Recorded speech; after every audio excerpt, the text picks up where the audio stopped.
It's raining down fire. I see the smoke in the distance. I feel scared and alone. Who's gonna rescue me? These flames getting higher, and I'm running out of time. Now I'm running, yes, I'm running for my life. Who's gonna rescue me? Who's gonna rescue me? Who's gonna rescue me? Who's gonna rescue me? Who's gonna rescue me?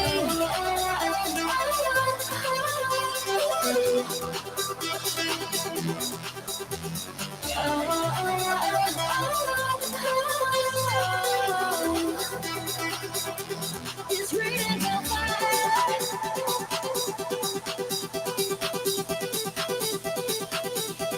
It's raining down fire.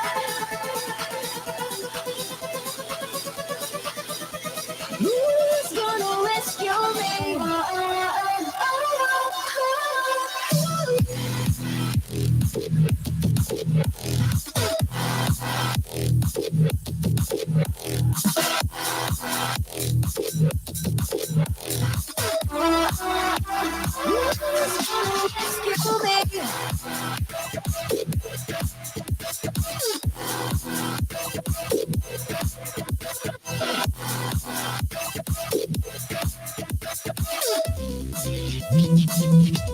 It's raining down fire.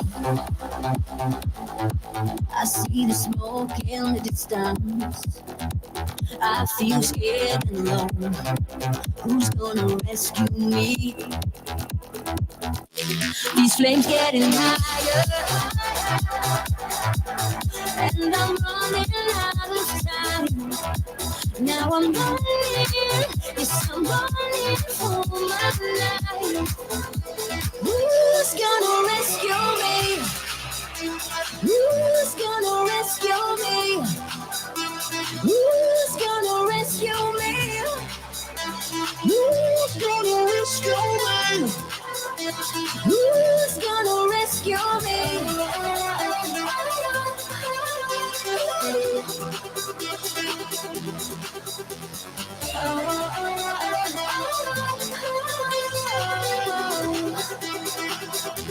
It's raining down fire.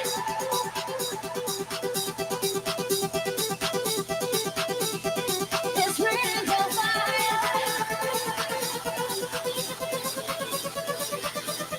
Who's gonna rescue me?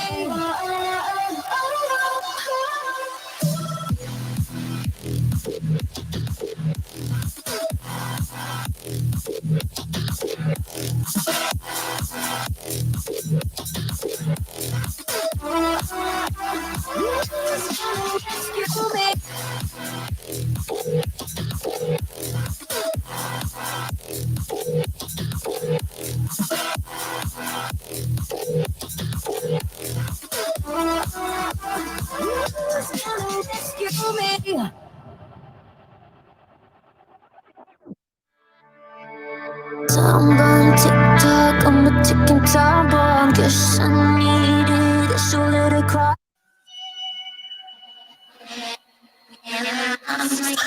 Look at me, I'm smiling, beautiful and violent. Welcome to your last nightmare. Psycho in my bloodstream, madness is my morphine. Beg for it from way down there. 'Cause I'm a king. I'm a king. 'Cause I'm a king. King. 'Cause I'm a king. There is a goddess, and she's me. You better get down on your knees. 'Cause I'm a king. There is a goddess, and she's me. You better get down on your knees. There is a God, and she is me. You better get down, get down. 'Cause I'm a G. I'm a G. 'Cause I'm a G.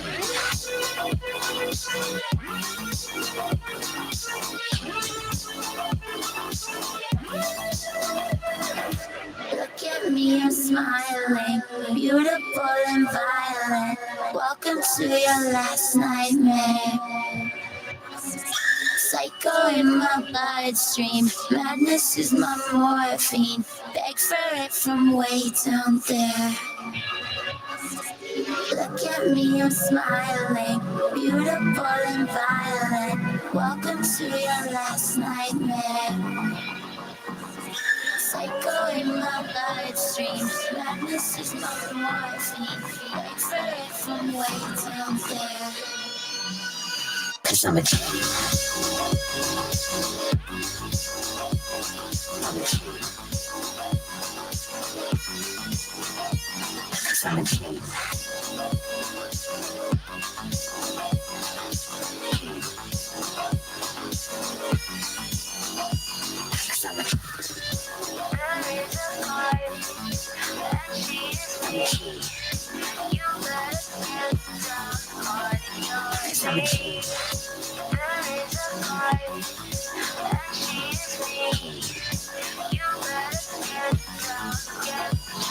I'm a king.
Woo! Well, I'm hoping everybody is already having a good time because Maybe. it's time to start the show with no James We're again. so happy. Oh, the PA still doesn't want to show up? So happy. What a to surprise.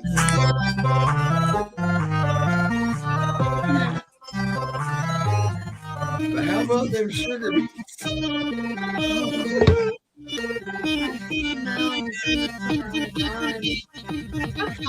Distance nerding. Hey!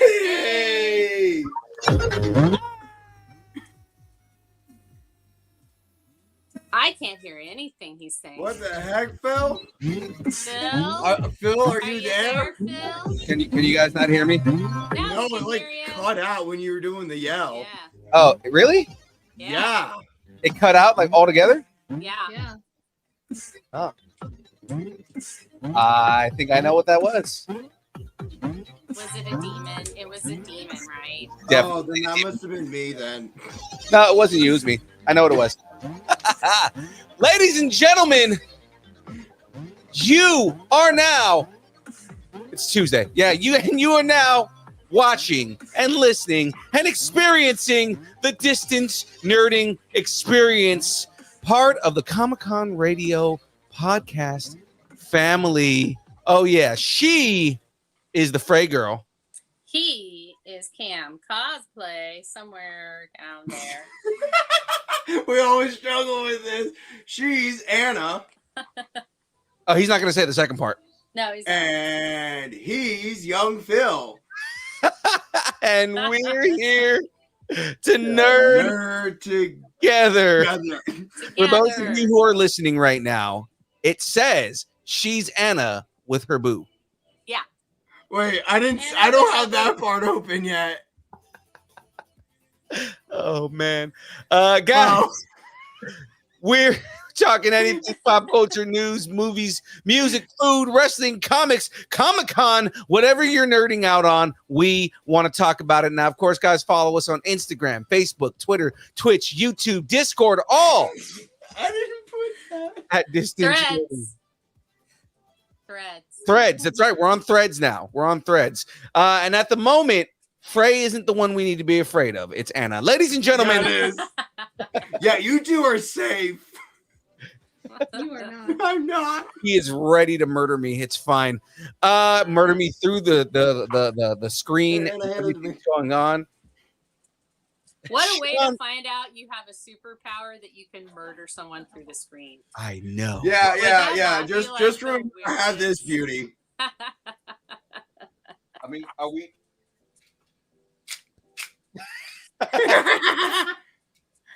I have a baton, and I'll beat you both to death with it.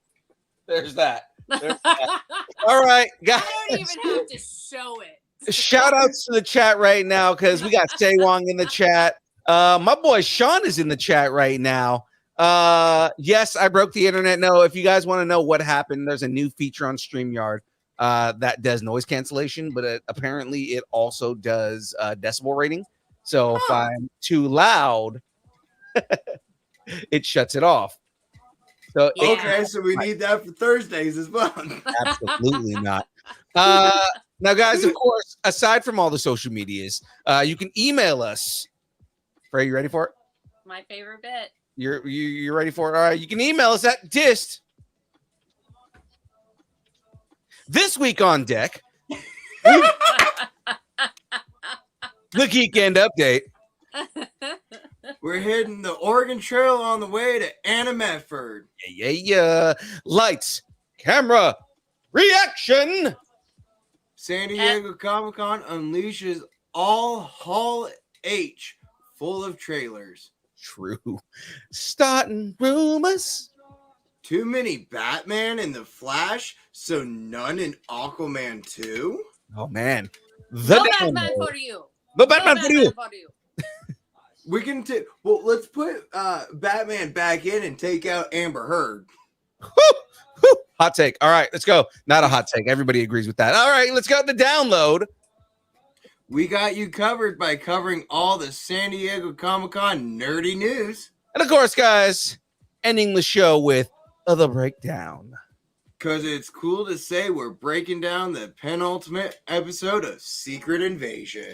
Oh, yeah, we're ready for that. Before we get into that, of course, guys, let me But first, I screwed that up. Let's do that again. Let me get a shout out. I'm thinking of the next bit. It's nerding at AOL.com. All right, let's continue going on here. It threw you off the whole It time. really did just ruin my entire concentration. Like I'm committing to this bit, but I screwed it up. And it's like, just continue to screw up the rest of this bit. Let's go. Let's do this. Keep spilling that lemonade. The baby. only way that I can do anything is ruining my own bit. So, ladies and gentlemen, this show is brought to you by Poddex. Yes, ladies and gentlemen, Poddex are a unique interview question and episode starting prompt in the palm of your hand. So if you are a new podcaster or an existing broadcaster looking to grow your audience or get more engagement, level up with Poddex and check out poddex.com. Guys, use the code NERDING10 to get 10% off your order. There's a whole bunch of people now, a whole bunch of distance nerding family members that are using close-up magic with Poddex. Including the beard. Including the beard, which we obey the beard. Just remember that, guys. As well as our boy, my boy Eugene over at Geek Saga, who actually just used it recently in an interview with a friend of the pod, Jackie Lastra. Oh. Oh yeah, the Poddex and he used them because he likes close-up magic. Is that Miss Quinn I hear in the stream here? I wasn't trying to, but I can if you like. It's very, very similar. She's more like this, more like, "Hi, Mr. J, how you doing? Put some of those Poddex in and let's have a conversation." Okay. That's just Sorkin all day. All right, let's I swear that is just it is that is Sorkin dead She was on. my first Harley, so yeah, I would say yeah. Absolutely. All right. Well, Inspiration. with that being said, ladies and gentlemen, if the show is brought to you by the Dex, What is Young Phil powered by? exactly what powers young Phil, because I'm not powered enough by it right now, ladies and gentlemen, it's Dubby. That's right, ladies and gentlemen. Dubby's an emerging brand of energy drinks created to help focus, concentration, reaction time with no jitters or crash. Now, Dubby contains no maltodextrin, no sugar, no fillers, no artificial colors or dyes. And guess what, guys?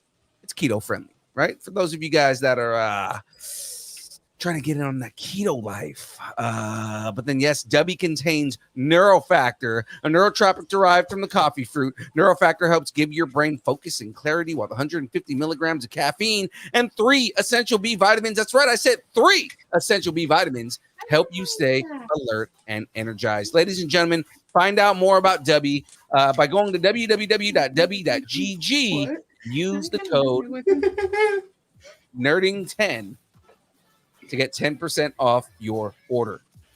Apparently, they're using W right now. It sounds like I wish I had some W right now. Tell us about your Dubby experience today. Oh, okay. I haven't had any W today, but when I tried W at Gem State Comic-Con, it was delicious. Absolutely was. It got me through the con. So What's going to get me through the night here, guys? What flavors do you guys want me to combine here? go with the orange one, and then Fred, what do you think? I think we want to do the orange dreamsicle thing. I never remember the names of these. I never apologize remember it to everyone. either.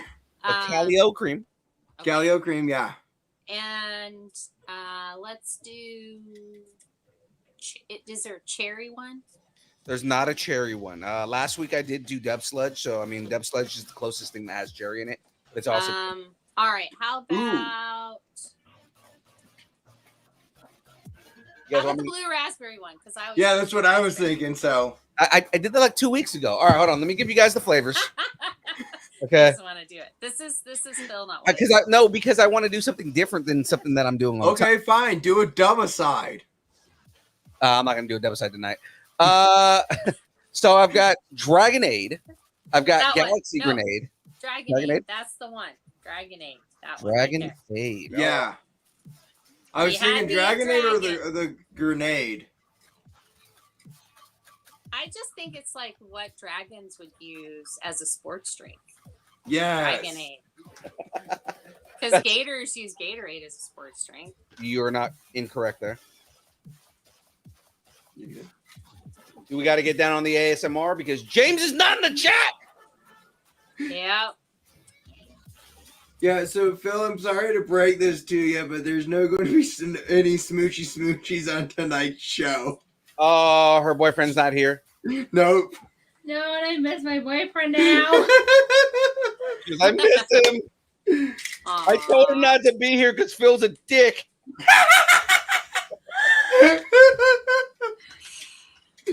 So for those of you who just listened to the show that don't know what we're talking about, on Thursday's show on the build, Anna, our guest here, actually, Anna, do me a favor and introduce yourself for those who don't watch the build and who are learning of you for the first time on the download here. Hi, I'm Anna. I'm Cam's best friend. It's gonna be murder. Yeah, I have a death threat on me now. That's it. Okay, so she's apparently not a cosplayer and she doesn't do other things. Oh. I cosplay sometimes, but not a whole lot. I'm getting her more into the cosplay and going to cons, so Yeah. No Like, I worries. started like last year. yeah. Yeah. So guys, on Thursday, Anna was joining us in our normal Thursday shenanigans. Well, okay, let's start by saying we came in mobile, so we weren't here in my normal spot for doing it, and We were at my apartment. Anna forgot we were on the show. So she forgot I forgot I was on screen, and she decided to just kind of, blatantly make out with her boyfriend on screen. We And- did not make out, we kissed. Me and my boyfriend, we do kiss, not just kiss. We do too. So I didn't make out with him fully.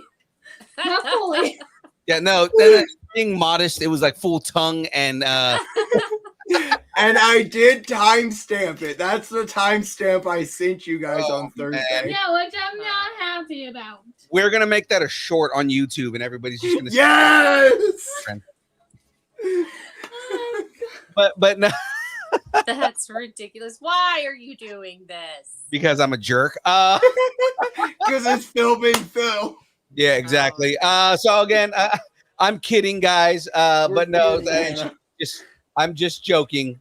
He's not kidding. He's gonna make it a short. It'll be fine. I think I would die.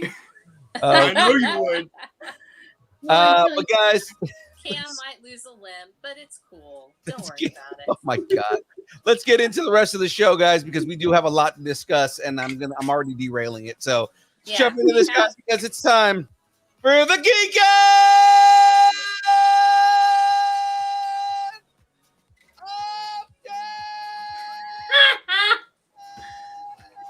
All right, you've never been on Tuesday, so Nope. This It's is gonna great, be isn't a it? Great show. It's just the reactions. I'm so yes, glad we're What- just going to get a bunch of Because Anna's reactions Your to reactions everything. to everything that he's done because this is all new to you. This is gonna be is great. I Oh. go back and watch this show and just clip every reaction that she has for every dumb thing that I say. All right, guys. Yes. Nerding is on Comic-Con Radio. Listen to the Distance Nerding podcast and our second show, the Comic-Con Conversation, via Comic-Con Radio, Comic-Con-Radio.com. .com because apparently I can't speak and I am a dum-dum. So it's fine. Whatever you're not. It's okay.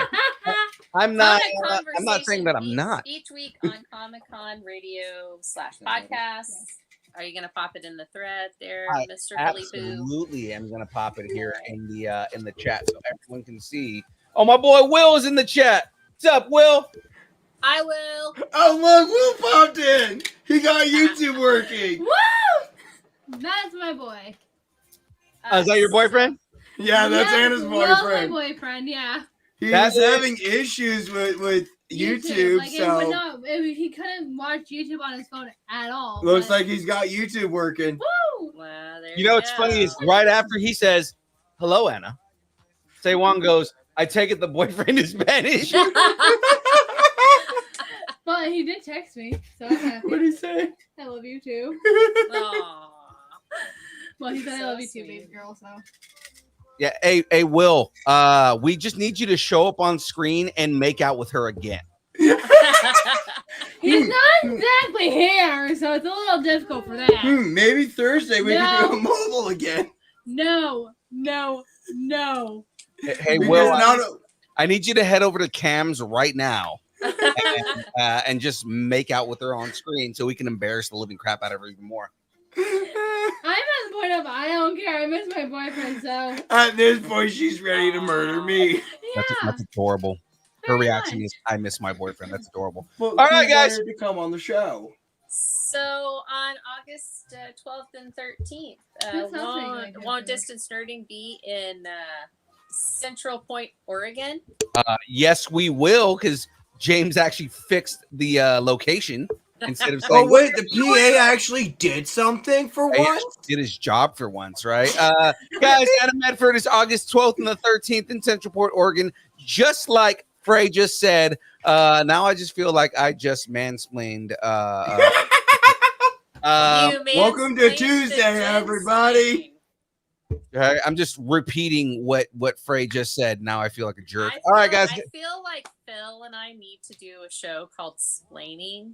Because I Yes. gensplain and he mansplains, and we'll just call it splaining, and we'll just sit there and just explain The Frey and Phil what splaining. everybody. What I'll explain what Phil's saying. Phil will explain what I'm saying. It'll And the be a best good part time. is, best part, what we're gonna do, I'm gonna make a soundbite that's just, "You have some splaining to do." Hey, Julie, how's it going? My mother-in-law is in the chat here. So guys, this show coming up on August 12th and 13th is featuring Jackie Lastra, Elise Bauman, Rick Robertson, Michelle Marie, who was in Demon Slayer, Marie Westbrook, who was in Cyberpunk Edge Runners, and of course, the king himself, Peter Kalamis. That's Woo! my Dragon Ball Z fans out there. Yeah, Goku. You know, he hangs out with us. Oh, he was awesome at Gym State. You might be cool, but you won't be Goku hangs out with us cool. You're not Goku. Peter actually is following me on Instagram.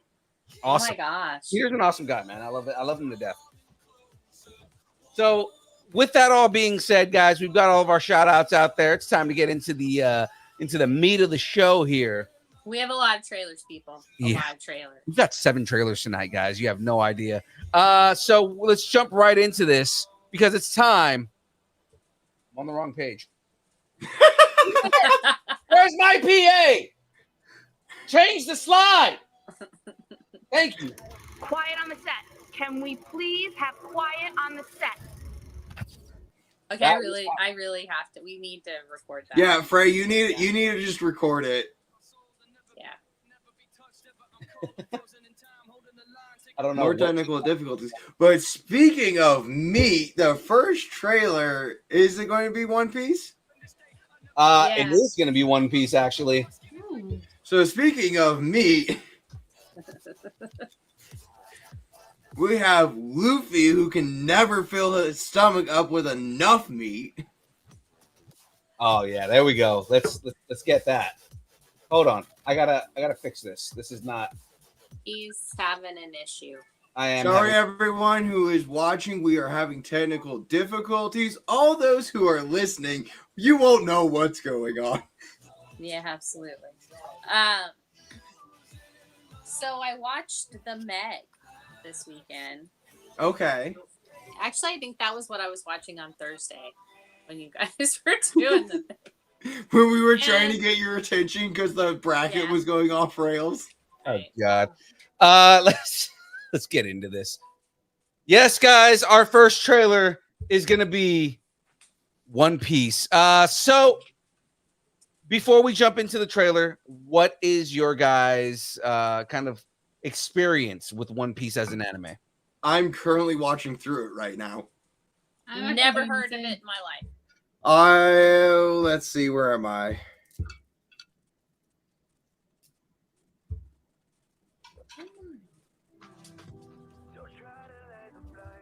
I'm currently in season 7.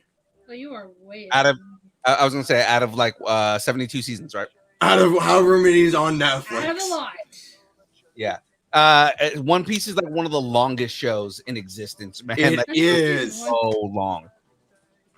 It is. It's all like Bleach, which is insanely long. Yeah. Let's So do this. I was gonna say I have no experience with One Piece, to be honest. I didn't watch the show, and it's mainly because by the time I was aware of One Piece, it was already like 17 seasons in, and I'm like, yeah, I'm not gonna start it now. It's too long. You know. Yeah. I do want to watch it, but it's just kind of like when I have time to watch something like it took me forever to watch Naruto, you know. So I mean, like, you know, Yeah. 10 times worse. So yeah, let's get into this trailer here, guys. Oh, Oh wait, is that I'm fantastic? No, that's Luffy, man. Come on. that looks great, but I'm scared to watch it. Well, I mean, that's the thing, is that like they look good, right? And that's kind of been like a lot of the trailers are like that, you know, like there've been a lot of their anime like adaptation trailers that look Yeah. good, and then the show turns out to be trash. Yeah, I'm scared. I will not like watch live actions of animes. I mean, I'm willing to give it a chance. That's the thing. Yeah. It's just more so, you know, there's a lot of disappointment. It took, but I mean, for video game movies, it took all the way to Sonic to make a decent True. video game movie, right? And then of course, True. Mario, the new Mario was really well done, but that's anime. Oh. I mean, still, it was still really well done. So I mean, you know, that's the thing, is that it took them that long to do a good live action I mean, video game movie. Ready Player One was like a better live action video game than It's all not of the even live based on a action video videos. game. I Yeah, know. even though that's It's a based book. off of a book. So it's like the best video game movie was based on a book. Right. But I do not watch live action animes. No, that's fine.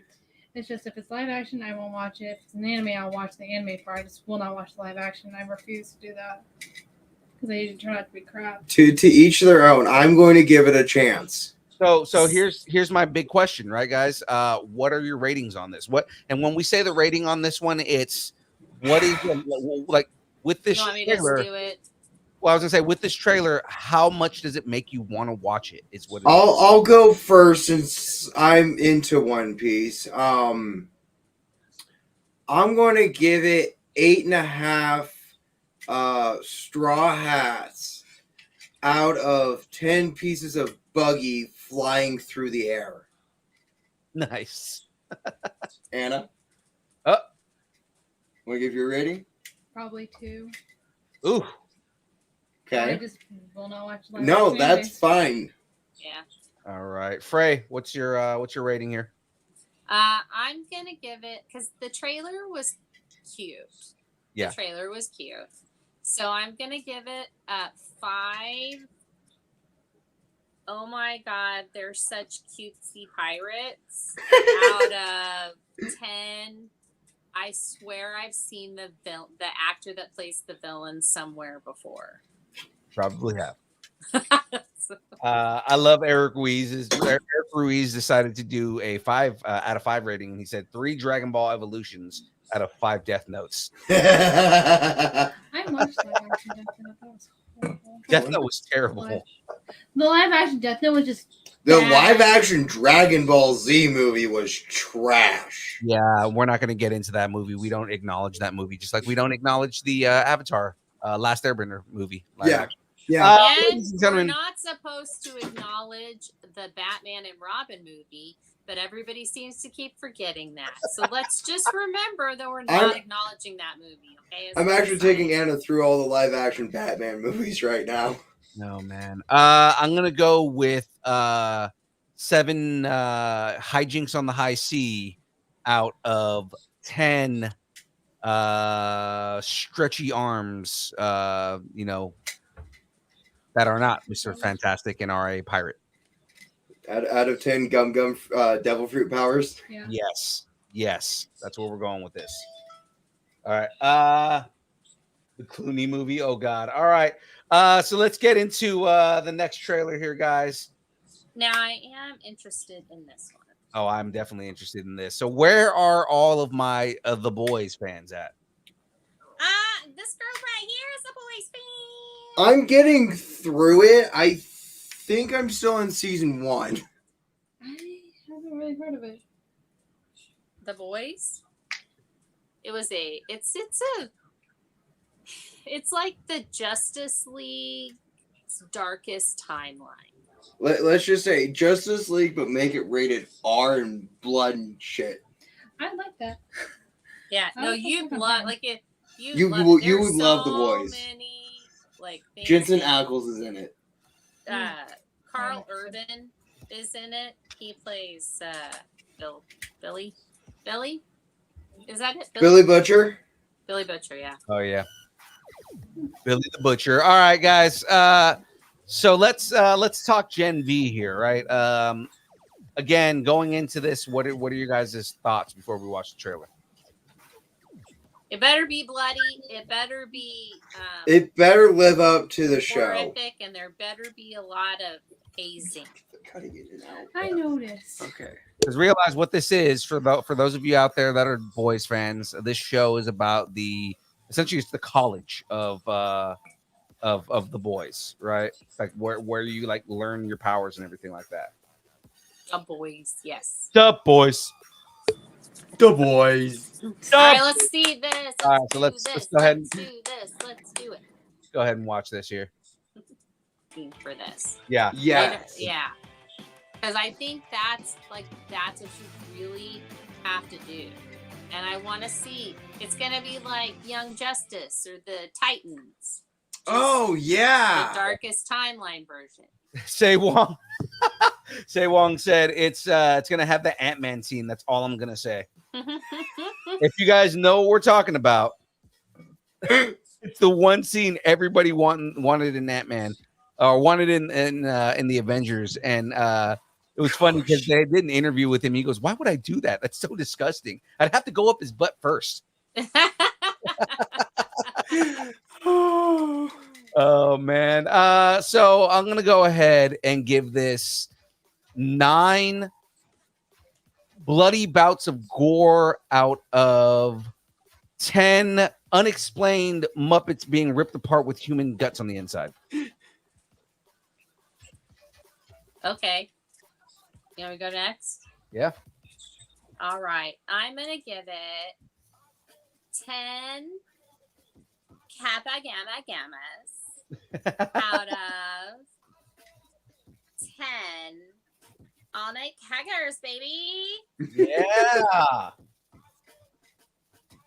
I'm going to give it 8.5 fist straight through the mouth Yeah. out of 10 blood markings on the floor. Okay. Because there's a circle of blood markings. That's all that. What about you, Anna? Well, your likelihood that you want to watch this movie or show? Probably like a 9 out of 10. So we know Anna likes blood and making out with Yeah. the boy. This is, Yeah. So she loves horror and stuff like that. Will doesn't. One of my favorite animes is actually Attack on Titan, but Will refuses to watch it because of the blood and gore. Oh man. So then he's not a fan of One Punch Man either. Then I'm not actually even a fan of it. The hell? Oh, One wow. Punch Man is so meta. It's so good. I have yet to watch it. I It's like still it. on my watch list. I So like people good. getting. I like seeing people get eaten and ripped in half. Like he punches people in half. Nah, People it seems a little anticlimactic. people explode into nothing but blood droplets when he punches them. Anticlimactic. So let's get into this next one here, guys. I'm excited for this one. Where are my gamers at? Apparently, Oh, wait, you guys. so on the Gen V, it launches the first 3 episodes launch on September Yes. 29th. Okay. Yeah, that's cool. So you can actually get a really good binge on for those first 3 episodes. Yeah, so it's being more bold than Disney. Right. Well, Amazon tends to do that. They'll put the first 3 episodes out and then go weekly Mhm. after that. Yeah, they'll usually put a couple out. I can't wait. Like Wheel of Time's coming out soon too, so I'm so excited. Right. Oh, so there's a little bit of talk about Saitama in the chat right now, right? All I ask is, what did he look like when he had hair? The first season 1, say Wong, they show him with hair. Harry is Venom. They're hinting Harry is Venom. Oh man, I don't know how I feel about that. To have if they make Harry Osborn Venom. I got beef. I got beef with Venom. That's Because it. of the movie or just with Venom in general? Venom in general. I love Venom. I love Venom as a character. Of course you would, because I got beef. I first encountered Venom in Maximum Carnage, and I loved him after that. I first encountered Venom when Venom first appeared in comics. The very first time. There you go. And All right, well, let's never the same again. What?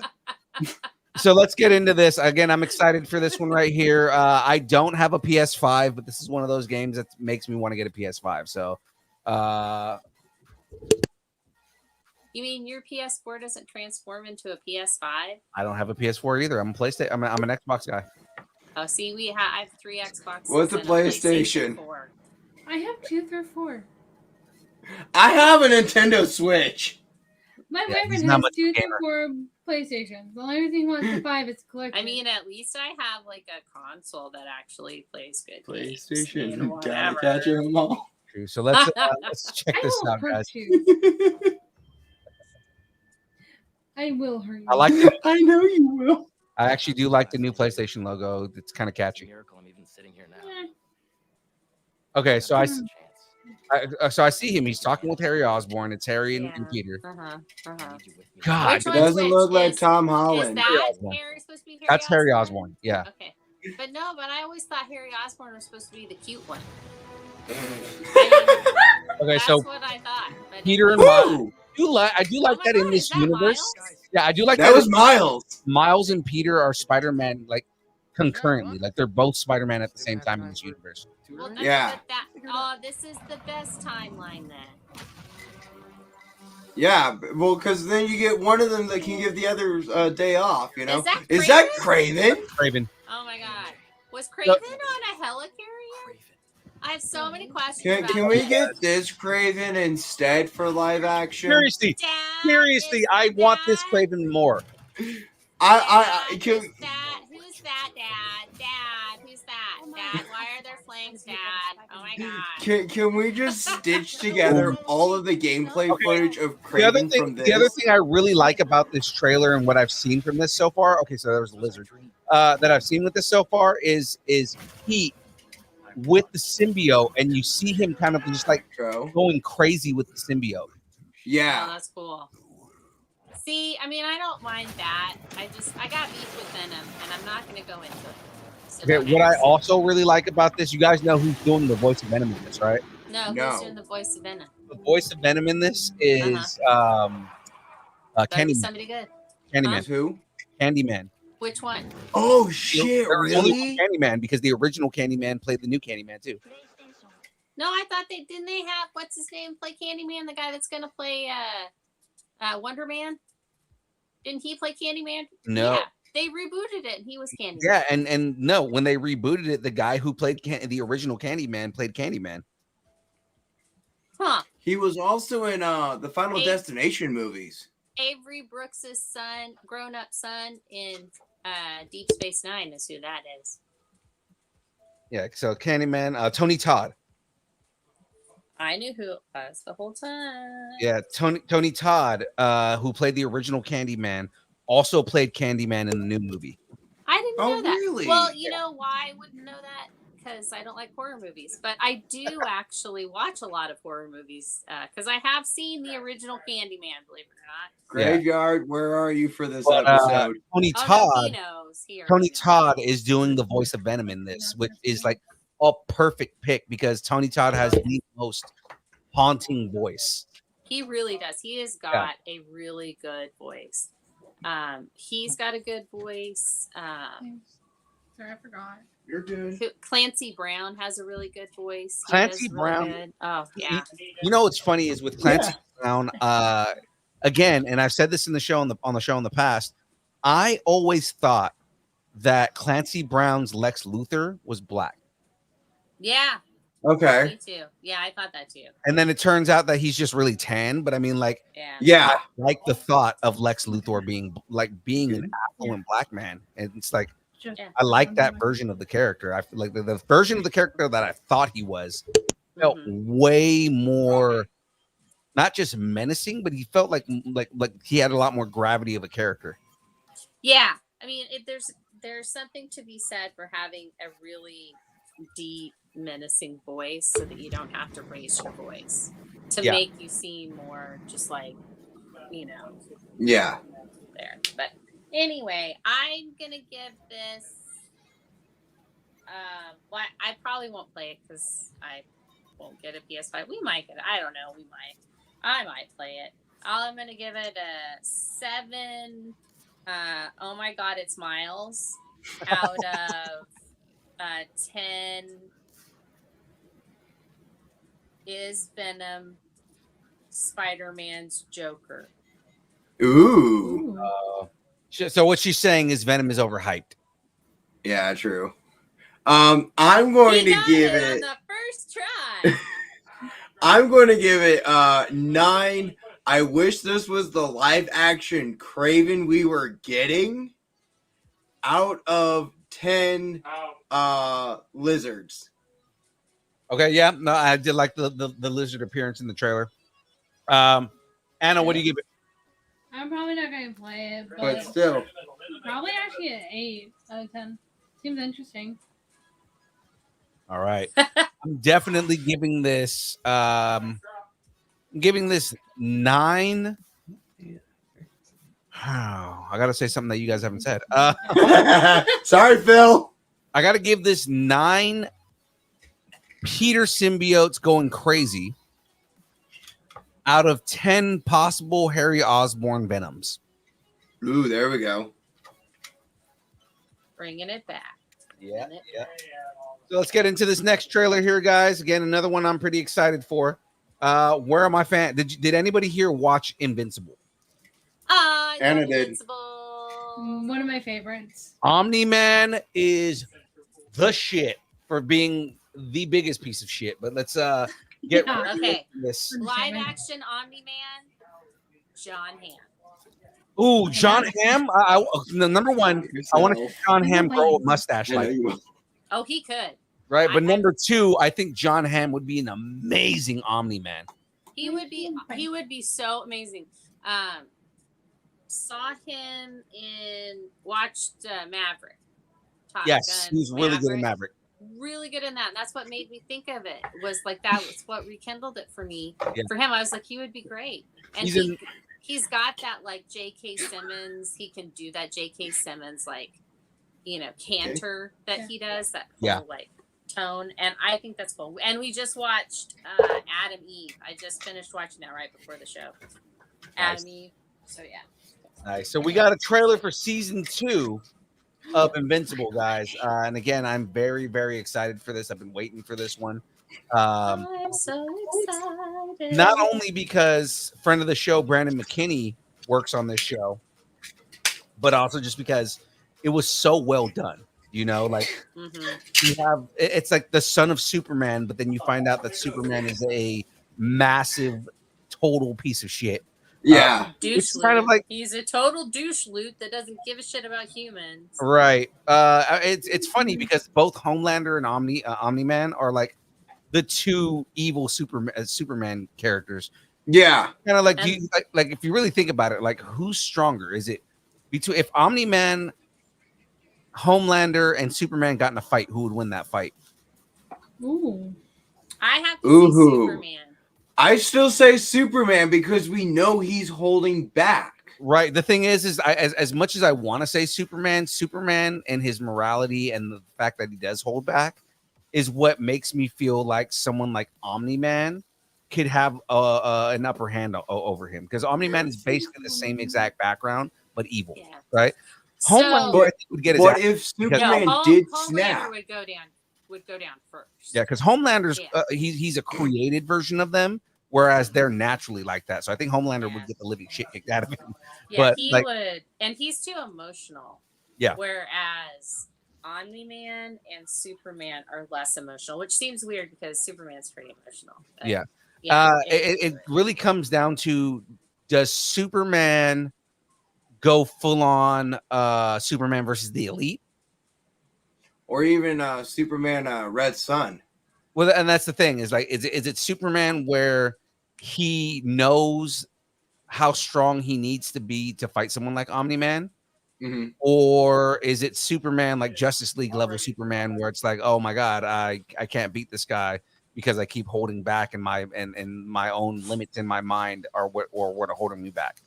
Well, let's put it this way. If Superman's holding back, then he's losing. But if he does not hold back, it's Superman. All right, so we got into this whole Z-Road conversation here. And it's my fault because I did that, but I mean, let's get into this trailer, guys. Welcome to Tuesdays. Yeah, sorry. Actually, Frey, you were about to say something. Did you want to? No, Okay, comment. I honestly just think it would be Superman. I think Omni-Man doesn't have the stamina. I think he would be so surprised that there was someone that could go toe to toe with him. Yeah. That it would knock him off his, like he would become off balance. And I think Superman would use that as an advantage. But I do think Superman would have to kill him to stop him. Absolutely would. I mean, it's basically him fighting Zod all over again, but I mean, like a more trained Zod. You know, like I'm not saying that Zod isn't trained, but Zod's disadvantage was he didn't know how to control his powers on Earth the way that Superman did. Mm-hmm. Omni-Man's been on Earth just as long as Superman has, so it's kind of like, you know, they both know their powers and their limitations and everything like that. So, and then the next question is, we'll save this. Actually, I'll put this on the Instagram tomorrow, right? Okay. Who would win in a fight? Connor Kent or Invincible? Ooh. I mean, I can tell you who I would. Connor Kent without the with the anti-suppressor. So when he has like his full powers. Okay. Oh, it's Connor. No, I think it's Mark. You still think it's Invincible? Yeah. Mm-hmm. I'm gonna put it on the Instagram because I want to hear what everybody says about that. Okay, let's get to the trailer. Let's do the trailer. Let's do this. I have to stop this. Yeah. Look at the names that are coming up on this. Go like every few Tatiana seconds. and Maslany? pause it. Yeah. Ben Schwartz. Yeah. Eric look at that. Bowser's in Oh my this? God. Leah Roz Thompson, Delaney, David Diggs. Okay. Chloe Bennett, Leah Thompson. Pause it, Phil. This is Peter crazy. Cullen. Peter Cullen. Okay, hold on. We have to go through all this. The This voice is of Optimus just for Prime. season 2. Okay, this is just the people who were added to season 2. Chloe Bennett, Rob Delaney, Luke McFarlane, Jay Farrow, Rhea Seehorn, Carrie Walgren, who's an amazing voice actress. Yeah. Chantel Van Santen, Cliff Curtis, Callista Flockhart is coming in. That's Sue crazy. McNary, Leah Thompson, Yeah. Camden Coley, Peter freaking Cullen, Yeah.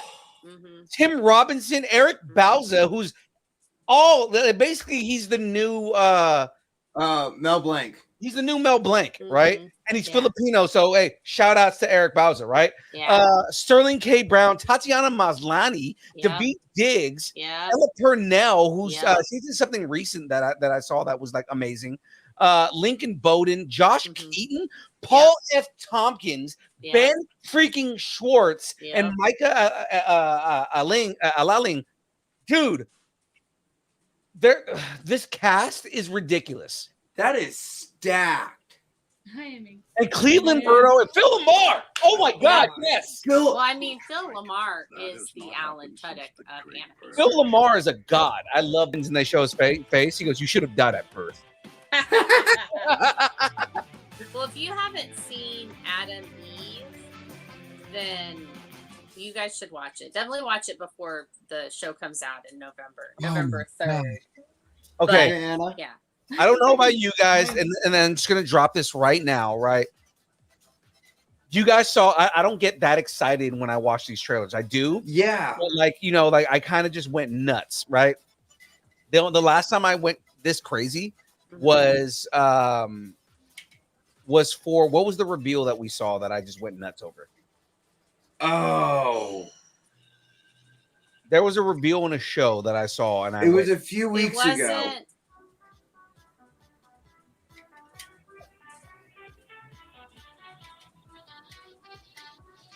I'm not remembering right now, but I mean, like, so in all reality, guys, I'm giving this 10 bloody Omni-Mans blowing holes through people's entire bodies out of a fake Justice League getting the shit kicked out of him by Invincible. So let's go with that. I'm going with 10 Anna. for sure out of this. I'm a freaking 10 out of 10. I am excited. One of my favorite shows. Uh, Ready for season 2. I'm going to give it 9.5 Optimus Primes out of 10 Green Lanterns. Okay. If give you that know, Phil. you know. Phil Lamar. I got it.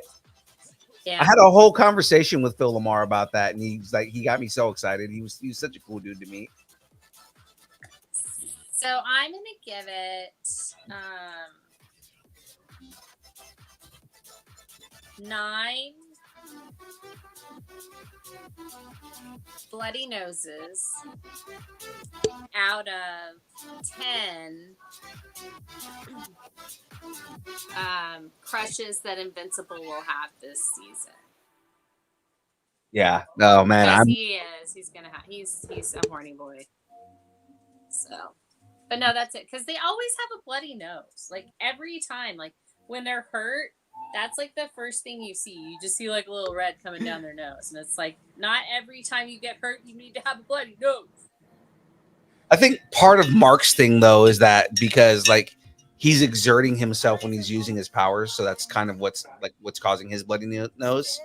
But then also, I mean, yeah, he gets the shit kicked out of him by his dad. So I mean, like, Well, no, but it's like all of them.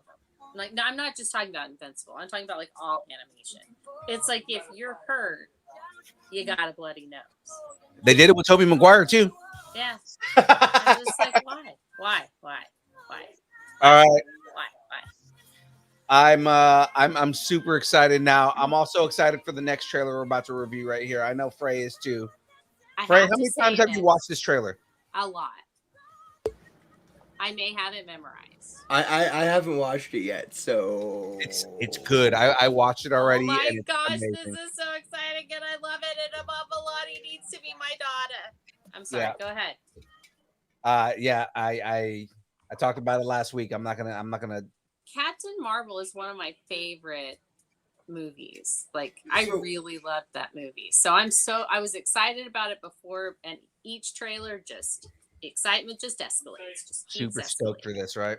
Yep. So the reason why I haven't really been posting in the Nerdington Post as of late, as you guys have probably seen, is I'm trying to be very cautious of what I'm posting with the strikes going on. Okay. Mm-hmm. So I haven't been quite as active in the Nerdington Post. Okay, because we can do this stuff as as because we're journalists. So Yeah, no, we're I get we can do it entertainment because we're journalists, but I'm just saying, in general, like I've been very cautious on posting anything anywhere. I just look at the list for what's striked material, and I avoid that kind of stuff. That's really all I do. Anything that's already completed is not considered striked material. It's only True. anything in development. So I kind of just look at that. But yeah, I mean, it's better to err on the side of caution. Yeah, than that's to- why this weekend I was like iffy on one of my cosplays. Then the head of SAG-AFTRA came out at San Diego Comic-Con talking about cosplayers. Yeah.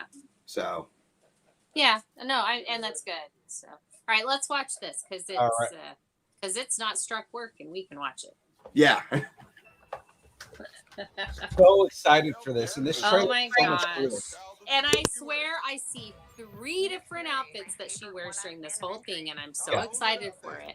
And I really want. Oh my god! And that's Goose. Look, it's Goose. I love Goose. You, Goose you is know what so I cute. loved about Oh my God, oh my I God, oh saw my God, oh my I God. saw a meme like a couple days ago that said ooh, part of this trailer. I know I like that they did that. Yeah. This part of there's this one part of the trailer where she powers up, and it says this is indicative of how much hotter Brie Larson has gotten since the first movie.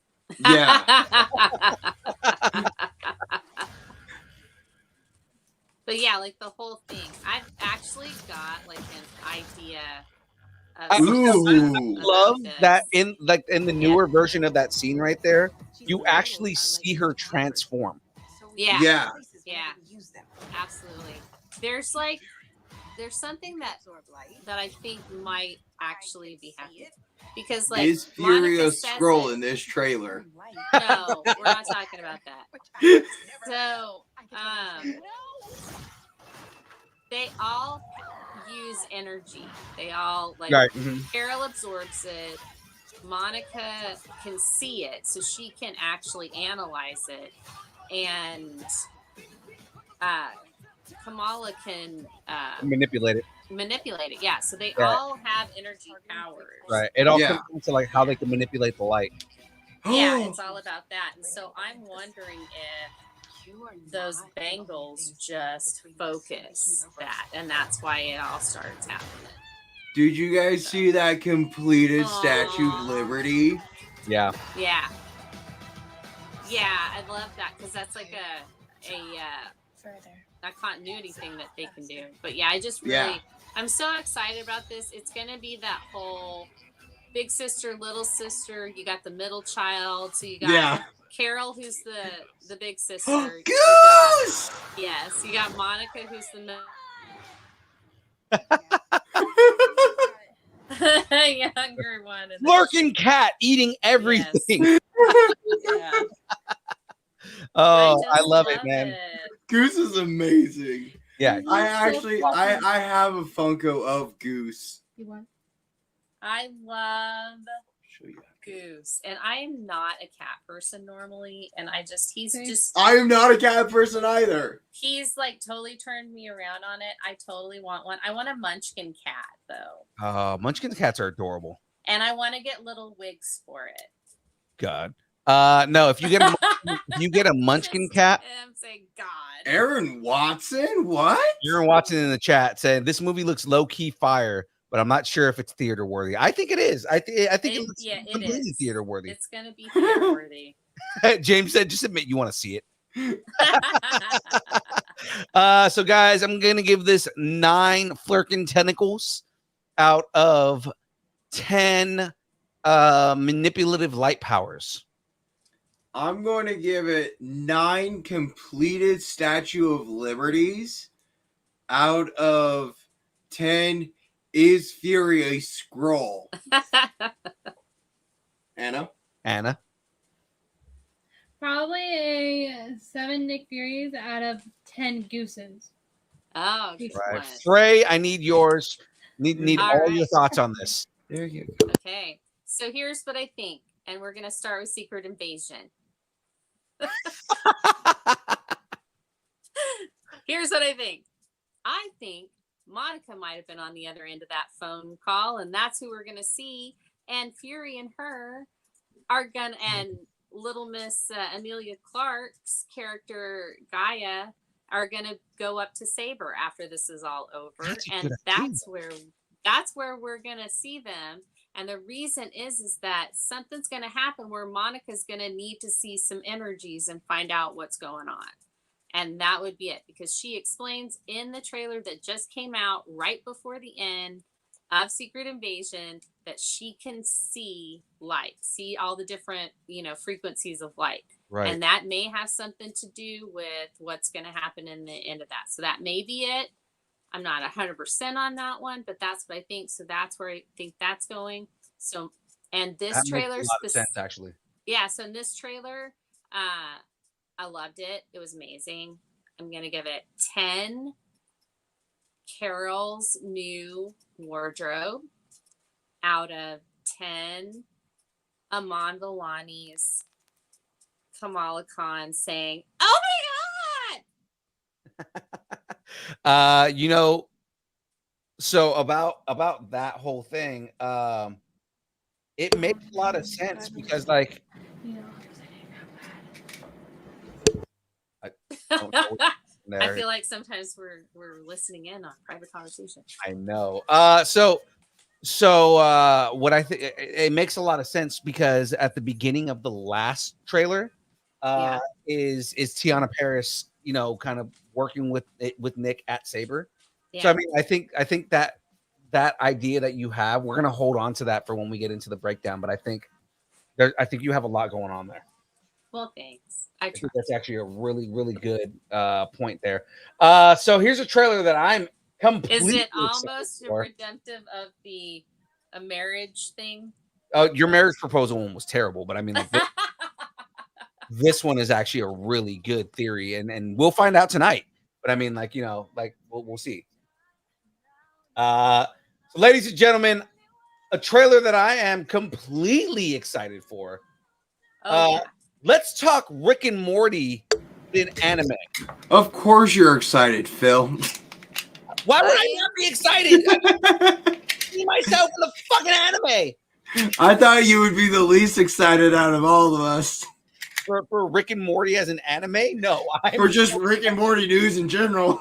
I know, right? Oh my God. Like, this is the best thing I've heard about since Grandpa Rick totally gave me a whole compilation of Snake Jazz. Snake Jazz. There's a whole planet. No, Snake Jazz comes from like a whole planet. They just play Snake Jazz the whole time. Whatever. All right. We gotta watch this Whatever, trailer. Morty. You're just jealous that Grandpa Rick likes me better. That's a lie. You bitch. It's like the actual. Hey, look at that. Hey, look, it's the director. It's the director of it. Really? Do we want him to tell us stuff? He's Also a a huge, huge he's fan a of huge Morty. fan. Yeah, I'm glad you're a fan. Mr. Thank you Director for guy. being a fan. I believe there are many Rick and Morty fans all over the Yes. world. Yes. Yes. Yes. And I'm truly honored to be chosen to create a new Rick and Morty story out of all of them. Okay, that's what my question was. How is he? But with that honor comes a lot of pressure because the original is just so well made. Yeah. That's it for me, dog. What I've tried to accomplish in these 10 episodes, holy shit. That's crap. Wait, Hard it's to watch 10 for episodes? Rick and Morty. I thought it was a movie. Compress them down to extract their essence and then add a unique Japanese twist. Really? So we're gonna watch this whole thing. This is ridiculous. Yeah, Phil, this is a little ridiculous. Enjoy Rick and Morty's adventures. All right, yeah, we're done with this. I'm like, this is a little. Wow. Okay, so Phil, what do you give it? I'm giving this 10 interdimensional TV shows out of 10 Ricks looking like Simpsons for some reason. Oh, okay. I'm going to give it 10. Shit, you stole part of mine.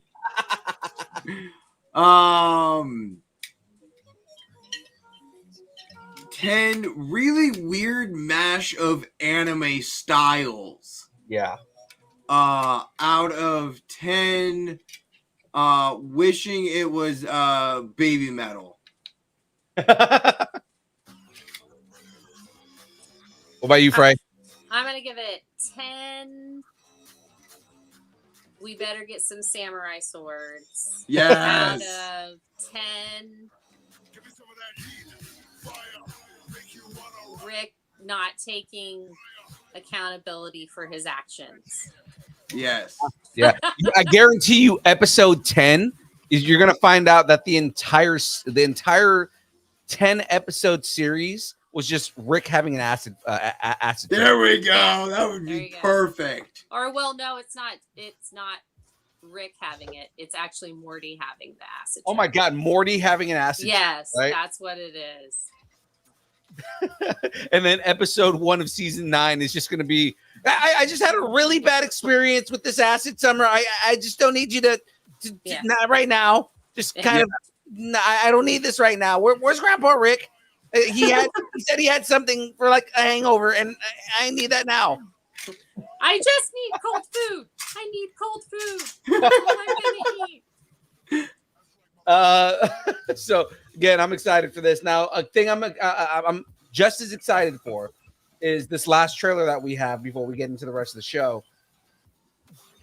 Oh, have you guys seen this reveal trailer? We're going to be talking about this later on in the show too. I haven't seen the trailer, but I saw what some of the characters they are adding. So one of the things we talked about earlier, right? Oh, wait, is Homelander this- versus Omni-Man. I was gonna say this is the thing. They're putting all like the boys' characters in there. The so- Boys,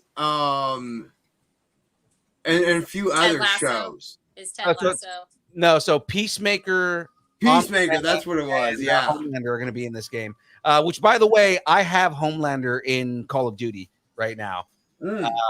And there is a so in Call of Duty, if you do a melee when you sneak up behind somebody, they do an animated kill.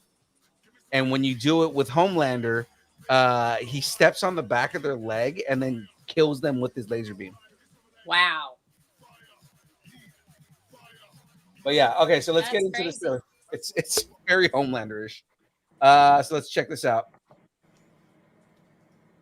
We like blood, Wow, gore, and intense- intensity. Yes, that's welcome here on this Blood, show. gore. Yep. Okay, so is it Omni-Man or is it Who is it? Who is it? Omni-Man. It's Omni-Man. There we go. I love that he actually looks like J.K. Simmons. Like, look at Yeah. him. Yeah. Is that Doctor Doom? No, it's not. Peacemaker. John Wow. Cena for sure. Who's the guy by them? Who are all these other people? Those are Mortal Kombat characters. Oh, okay. And then And Homelander, because Homelander. your dick. Oh. Well, Homelander is going to be the Jesus figure in all of it. Yeah. What's funny is like between Homelander and Omni-Man, Omni-Man is way stronger than Homelander. Yeah. Oh, yeah. Yeah. Yeah. Oh, yeah. Then also there's a Jean-Claude. Did you see that? There's a Jean-Claude Van Damme skin for Johnny Cage. Wait, what? Yeah.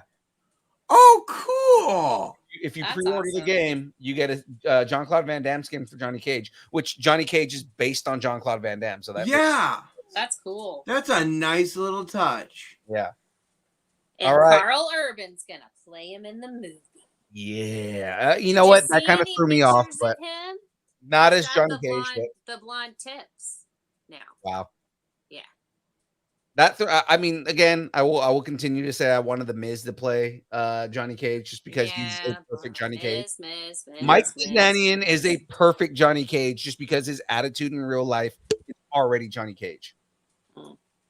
But as far as this small little like, snippet goes, as far as this small little snippet goes, ratings on this, let's go. Let's start with Cam on this one. I want to go 10 Peacemaker standing in his underwear. Yeah. Out of 10 wishing we would get Jensen Ackles instead of Homelander. You're not. Soulja Boy. I get it. You love Jensen Ackles. Jensen Soldier Boy wasn't that big of a character in comparison to Homelander, man. You know what? You know who would be a good like? It would have been smart for them to do Soldier Boy in Call of Duty. Yeah. You know, but instead they did Black Noir, Homelander, and Starlight. Yeah. Yeah. Well. Anna? I don't really know. I can't really think of any. No rating whatsoever? No, I can't really come Okay. up with anything. Well, even if you can't come up, what's your rating? I do. Number out of number. What's your rating? 5 out of 10. There we go. Not a gamer. Not a number either. Yeah. So Frey, what do you give it? I'm gonna give it 6. Hey, there weren't any women in there. Out of 10. Homelander as the Jesus figure. As a Mortal Kombat fan, yeah. As a Mortal Kombat fan, I'm gonna give this 9 washed up action figures video game because that tends to be what they do. Out of 10 extremely gory, bloody fatalities that are making their way back from the first game. Yes. They recreated all the fatalities from the original game for this. Ooh. Yeah. So all the fatalities from first Mortal Kombat are going to be in this game, and I'm actually really excited for it. Finish him. Finish him. So that is it for trailers, guys. Let's Alrighty. get into the next thing here because it is now time for I don't know where to get in the news.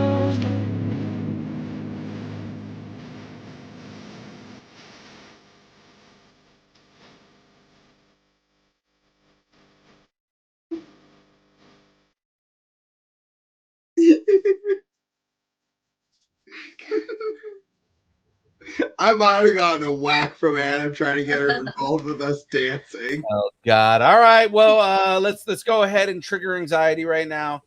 Frey, All right. how does that feel with it like full screen and just like sitting there now?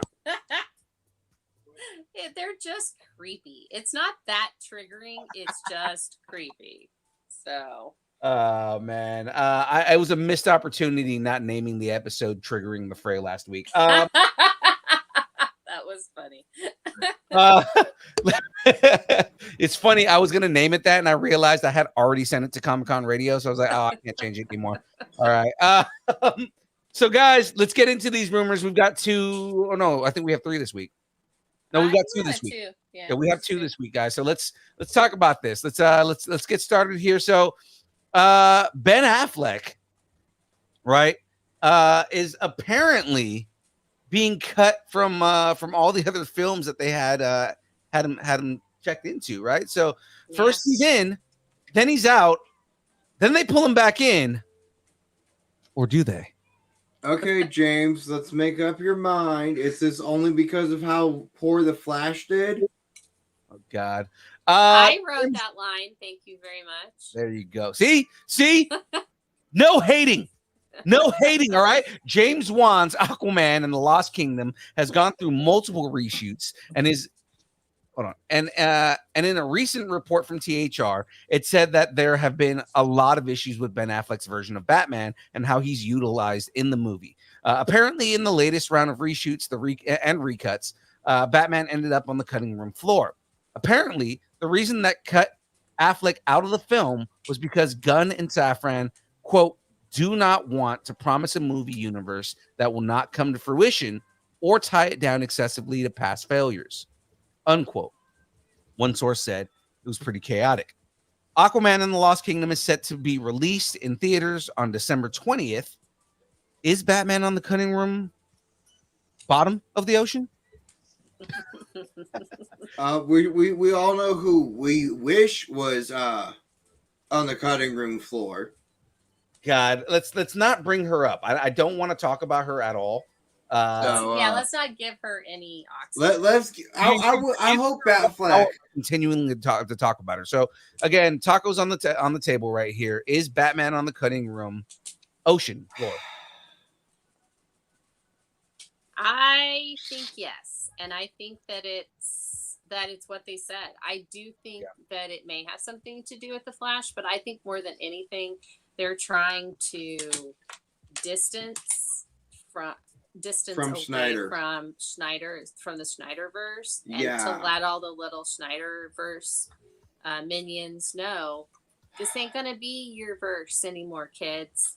Yeah, it ain't gonna be your verse. It's gonna be the DC Studios verse, and that's what we're gonna get. So yeah. I mean, I'm not super psyched about this because I did actually like Ben Affleck's Batman. I think Ben Affleck's Batman was amazing, but I loved him.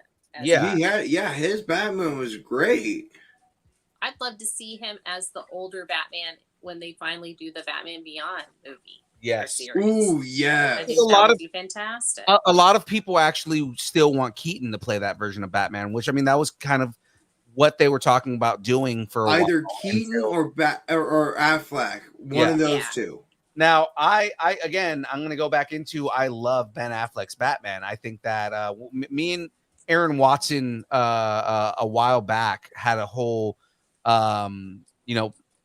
we did a whole reason. Well, we did a top 5 Batman portrayals, and both of us agreed that Batfleck is a better Batman than anybody ever gave him any credit for. And this was before.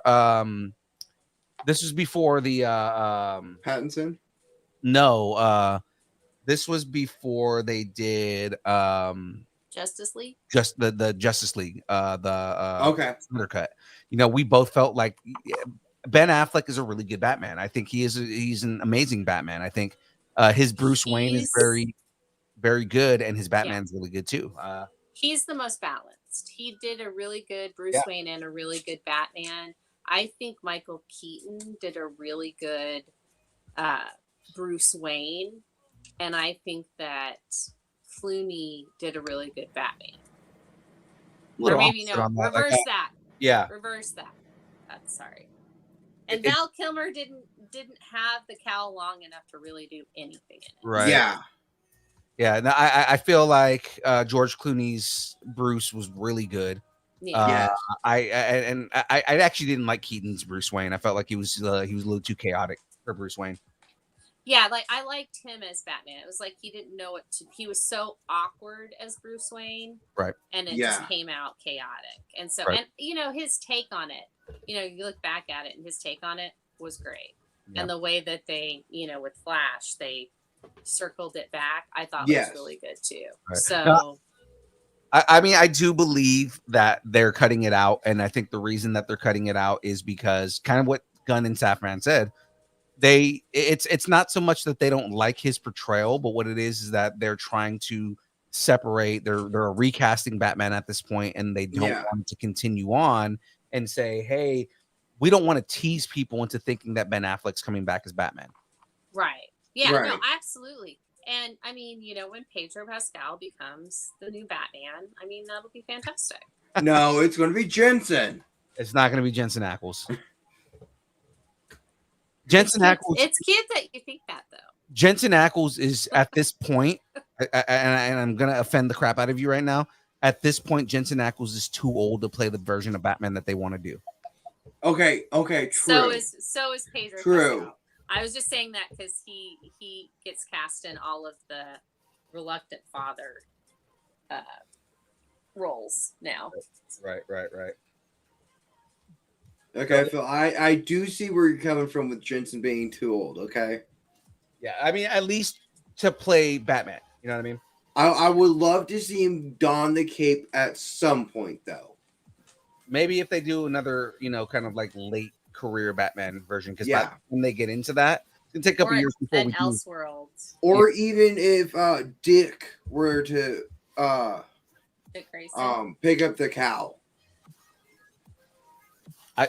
I honestly don't think he's again, sadly enough, I don't think he's slender enough to do a Dick Grayson Batman. Dick Grayson Batman was really skinny, athletic. True. Yeah, he Versus was. Bruce Wayne being like super jacked. Anyways, we got to move on to the next one here, guys.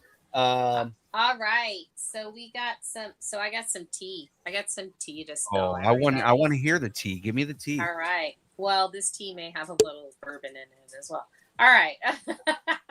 Over the past couple weeks, there have been rumors spreading regarding Lucasfilm president Kathleen Kennedy. Well, Miss Kathleen Kennedy, she's got some investigation going on about her. So that's what's been going on. So now it's like, hey, what's going on with that? Why? Like, there are rumors she's been fired. They're talking about her financials. So the rumors in the past about her being fired, they might actually have some teeth in them, because rumors suggest that Disney has taken over her computer, and there's a team of investigators going through all of her emails as well as her financial records. So she might actually have gotten fired. Right. Some people believe the reason Kennedy's financials are being investigated is because she's been embezzling money from the studio, but that has not been confirmed. So that's a total rumor. It could also be something else. Like, the investigation is said to have been sparked by CEO Bob Iger and his inner circle. So they might also just be trying to push her out because they don't like what she's been doing with the Star Wars side of it. Apparently, the investigative team is also looking at the emails of other employees and going through their computers, trying to find additional information on Kennedy. So, do we think Kathleen Kennedy has been fired? So yeah, what do you guys think? Actually, again, tacos on the table on that, right? Is Kathleen Kennedy officially fired here? I think she's on her way out. I don't know if she's officially fired yet, but I think she's on her way out. Yeah, I'm going to say tacos on the table. Yeah, absolutely. Okay. Yeah. Now I think she's already been kind of setting up that she is having someone take over. Yeah. For the fact that Dave Filoni and Jon Favreau and kind of grooming them to take over and everything like that. Which again, I would feel like those two dudes, if either one of them became a the person who ran Lucasfilm, I wouldn't be upset with it. You know what I mean? Now, the other thing is is she going to try and put somebody who is an executive, like a corporate executive, in place to run everything, to be like, oh, well, we need to worry about financials? Or does she put in creatives like Filoni and Favreau, guys who know the properties, who know how to tell the stories and just kind of run everything, basically let Filoni or Favreau be the new the new Lucas, like George Lucas. Yeah. Or have them both do it. Right. Well, that's what I'm saying. Like that co-CEO or something like that. You know what I mean? Like I would be completely happy with that. Sewong is saying he doesn't believe that she's gotten fired, but he thinks her contract is running its course, which that's also another thing that we talked about a while back is, her contract is coming up next year, I think. Yeah. So they may just not extend it. Or, but it's weird that she's being investigated. I mean, but I guess we don't know if all the other parts of the company are being investigated, because I know Bob Iger came back, but he's been back for a little bit. So it's not like, I don't know. But I think she's I think that's where it's going. If she hasn't been fired already, that's where it's going. Well, again, my tacos are on the table. Right. Again, the thing is that it's a rumor that she's being investigated, so we don't know for sure she is. It's just like all the other lawsuits and stuff that are going on. Yeah, because I mean, it could also be that you have this whole toxic fan base that hates Kathleen Kennedy. Yeah, they could easily be making this up, right? So I mean, we don't have any tangible proof that she is being investigated. So I mean, we don't know it for sure, but it's like. I have no faith in Bob Iger. Yeah, there's that too. After he said that crap that he said. And there's a lot of just kind of negative stuff with Bob Iger at this point. You know, he seems like he lost his way and is more of a money man than he is about, you know, being a creative bastion in this whole thing. That's true. So Sean in the chat saying, well, until the strike is over, Yeah. well, you get nothing new from in film or Disney Plus. So that's true. Yeah. True. All right. So I think that's the rumors. That's it. Yes, that is. That is it for rumors, guys. So that means we're moving on here because it is now time to trigger Frag. And it's time for the download.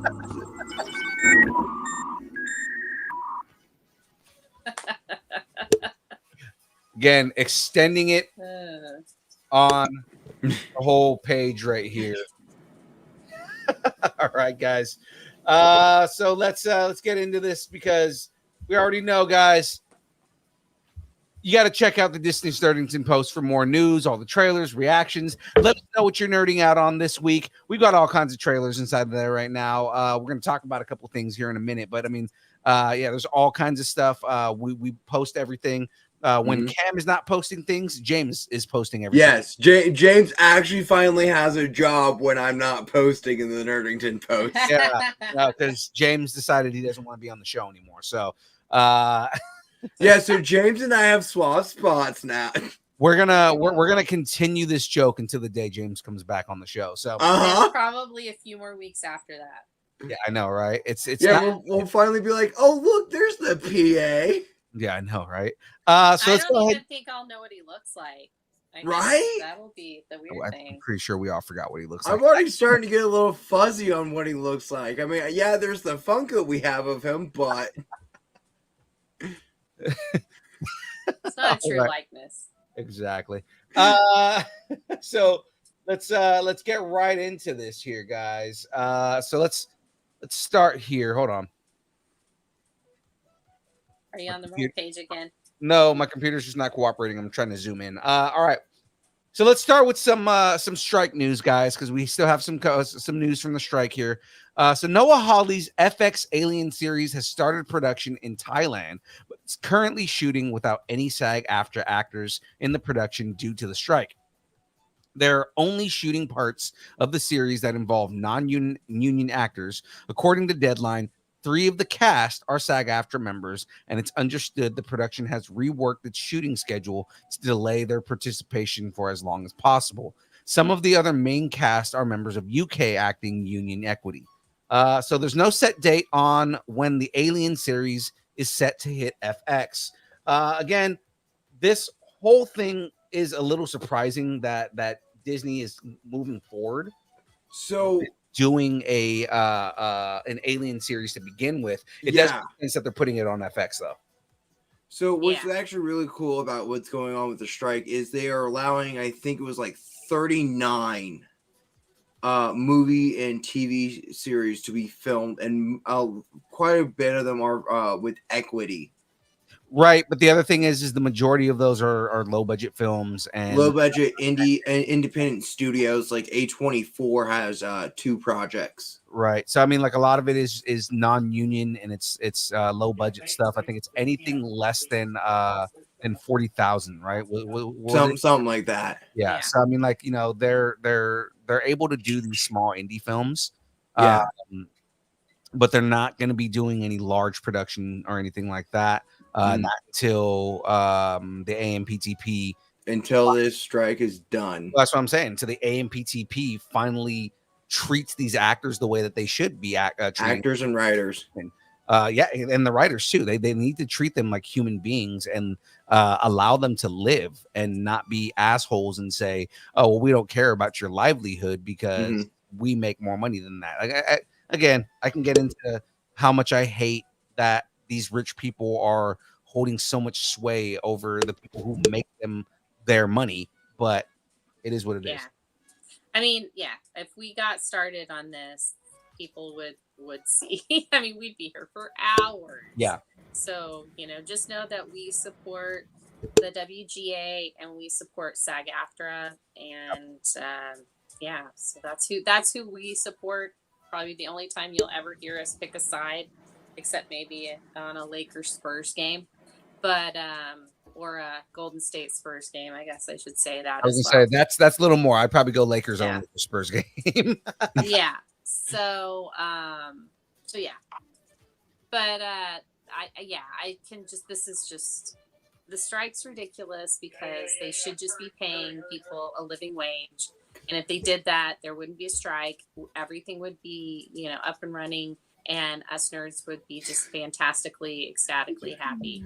It's okay. Or really upset because we would have something to be upset about. Right. Yeah.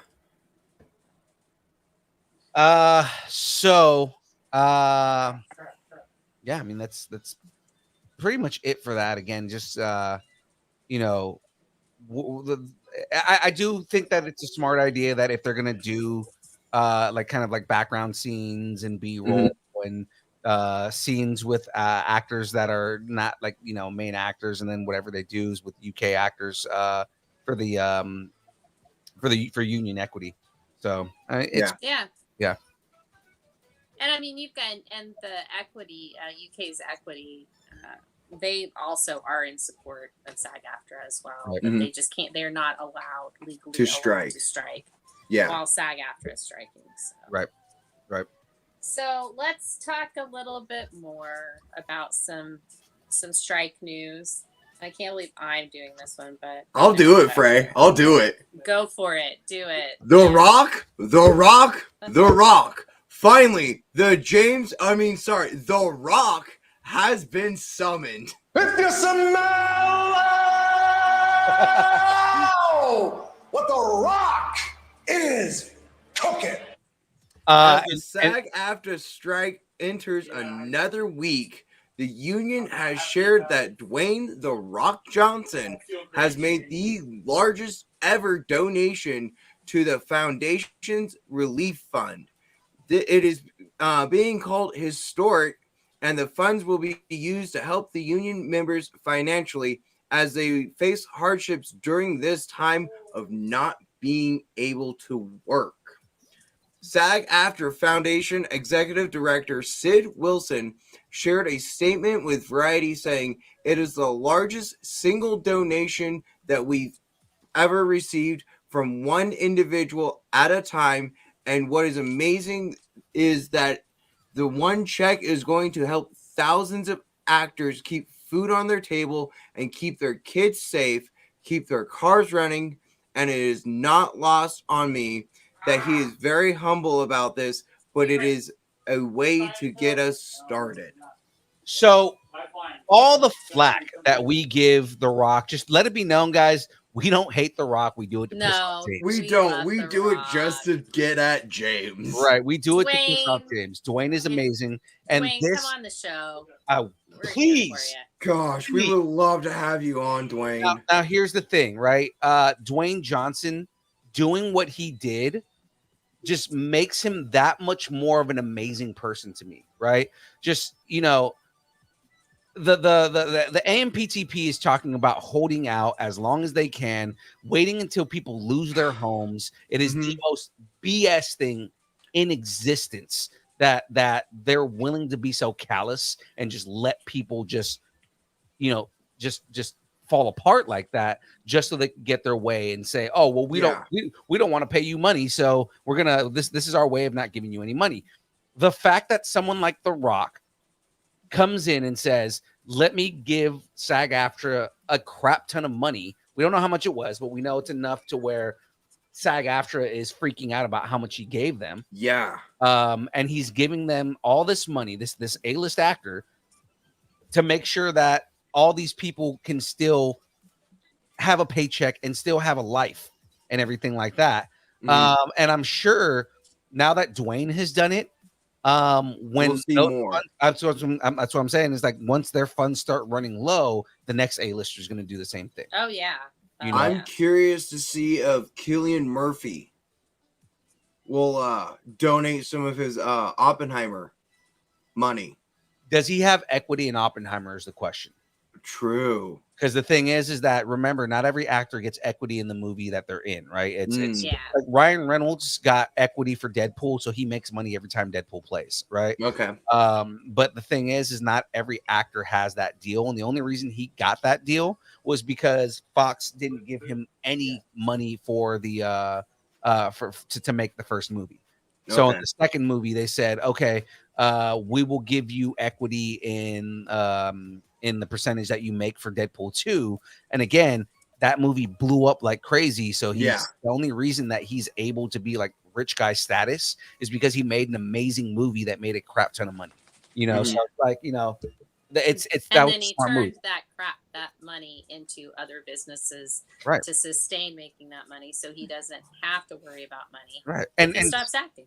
talking about like guys that do, you know, general goods, like Ryan Reynolds did the same thing in the form of buying a soccer team that was dying, so that way he can build it to former glory and give this town in Wales the pride that they want. Wrexham. If you ever watch Welcome to Wrexham, that's really they talk so much about wanting to give Wrexham their pride back.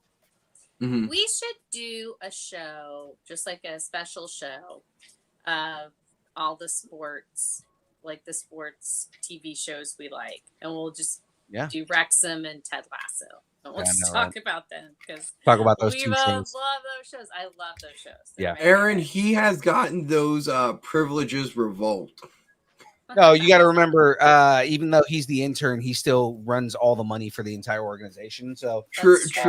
yeah, we're hating on rich people, but we all forget that James is listening from the DN private jet. I'm just the talent. I get no points on the back end. The people against this think it's just A-list actors holding out for money. No, it's about protecting the B and C-list actors, like the TV commercial actors and actors that are on like the History Channel. And then, it's literally every actor on strike right now. It's not just them though. It's also the actors that do industrials and come in and just do those like random generic filmed things, and people use them for all sorts of things. Like it's that kind of stuff too. So there's some actors that they're at like, I think the least they say that an actor can make, like just basic, is $26,000. That's below the poverty line. So it's Aaron, crazy. But let's get off our soapbox and let's talk about some Walking Dead stuff, guys. I was just gonna say, Aaron, next week, or if you listen to last week's episode, we really got into the SAG-AFTRA thing, and that's really what we talked about mostly was how this is about your actual working actors, the 79% of actors that aren't, you know, that aren't making above scale, that are just making scale. So you know, if you listen to last week's episode, you'll hear us talk about that. All the actors who are literally living paycheck to paycheck. Exactly. Yeah. So let's move on here, guys. All right. I'm not reading this one. I want to read the next one. Okay, I'll read it then. Oh, I see, because it's your because it's Barbie. Because it's Frey's favorite. We're already messing up the rotation here. All right, we're gonna start the rotation again from this one right here. Okay. Well, no, because then there's another one I want to read too. But okay, go ahead. Okay. Where's Carl? Was he at SDCC 2023? Where's Carl? Carl! All right, guys. Carl! The Walking Dead can't stay dead or undead. All right. During AMC's big presentation for the Walking Dead franchise at Comic-Con, they premiered the first trailer for the upcoming Rick and Machine series, which is titled The Walking Dead, The Ones Who Live. We also got news that both The Walking Dead Dead City and The Walking Dead Daryl Dixon have already gotten a season 2 renewal at AMC, which weirdly enough, neither of them have even dropped. But they've already gotten season 2 renewals, which is actually pretty amazing. That's really good. That means they probably are really good then. Yeah, but it's also how much more can you do with the show that already has like 32 different shows and seasons? So yeah. You guys want to read the names here? Oh man, I The ones opposites who live synopsis. The ones opposites who live synopsis. Synopsis. This series presents an epic love story of two characters changed by a changed world, kept apart by distance, by an unstoppable power, by the ghosts of who they were. Rick and Michonne are thrown into another world built on war against the dead, and ultimately a war against the living. Can they find each other, and who they were in a place and situation unlike any they've ever known before? Are they enemies, lovers, victims, victors? Without each other, are they even alive? Or will they find that they too are the walking dead? Goodness. All right. Uh-huh.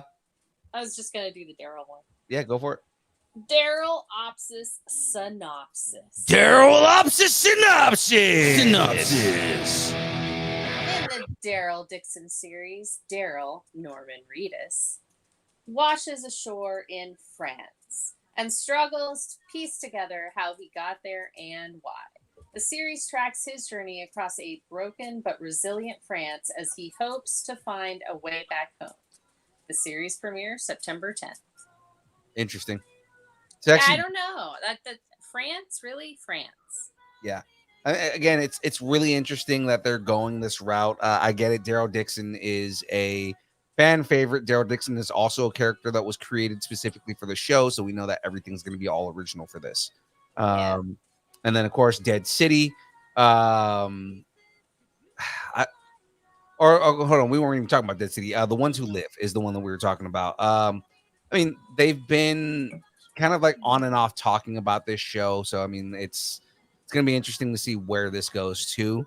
Again, it's stuff that's not based on any of the comics, but I mean, you know, the creator of the comics is involved in it, so I mean, it's going to be interesting to see like kind of where they go with all this. Again, I stopped watching. Right? Yeah, Robert Kirkman.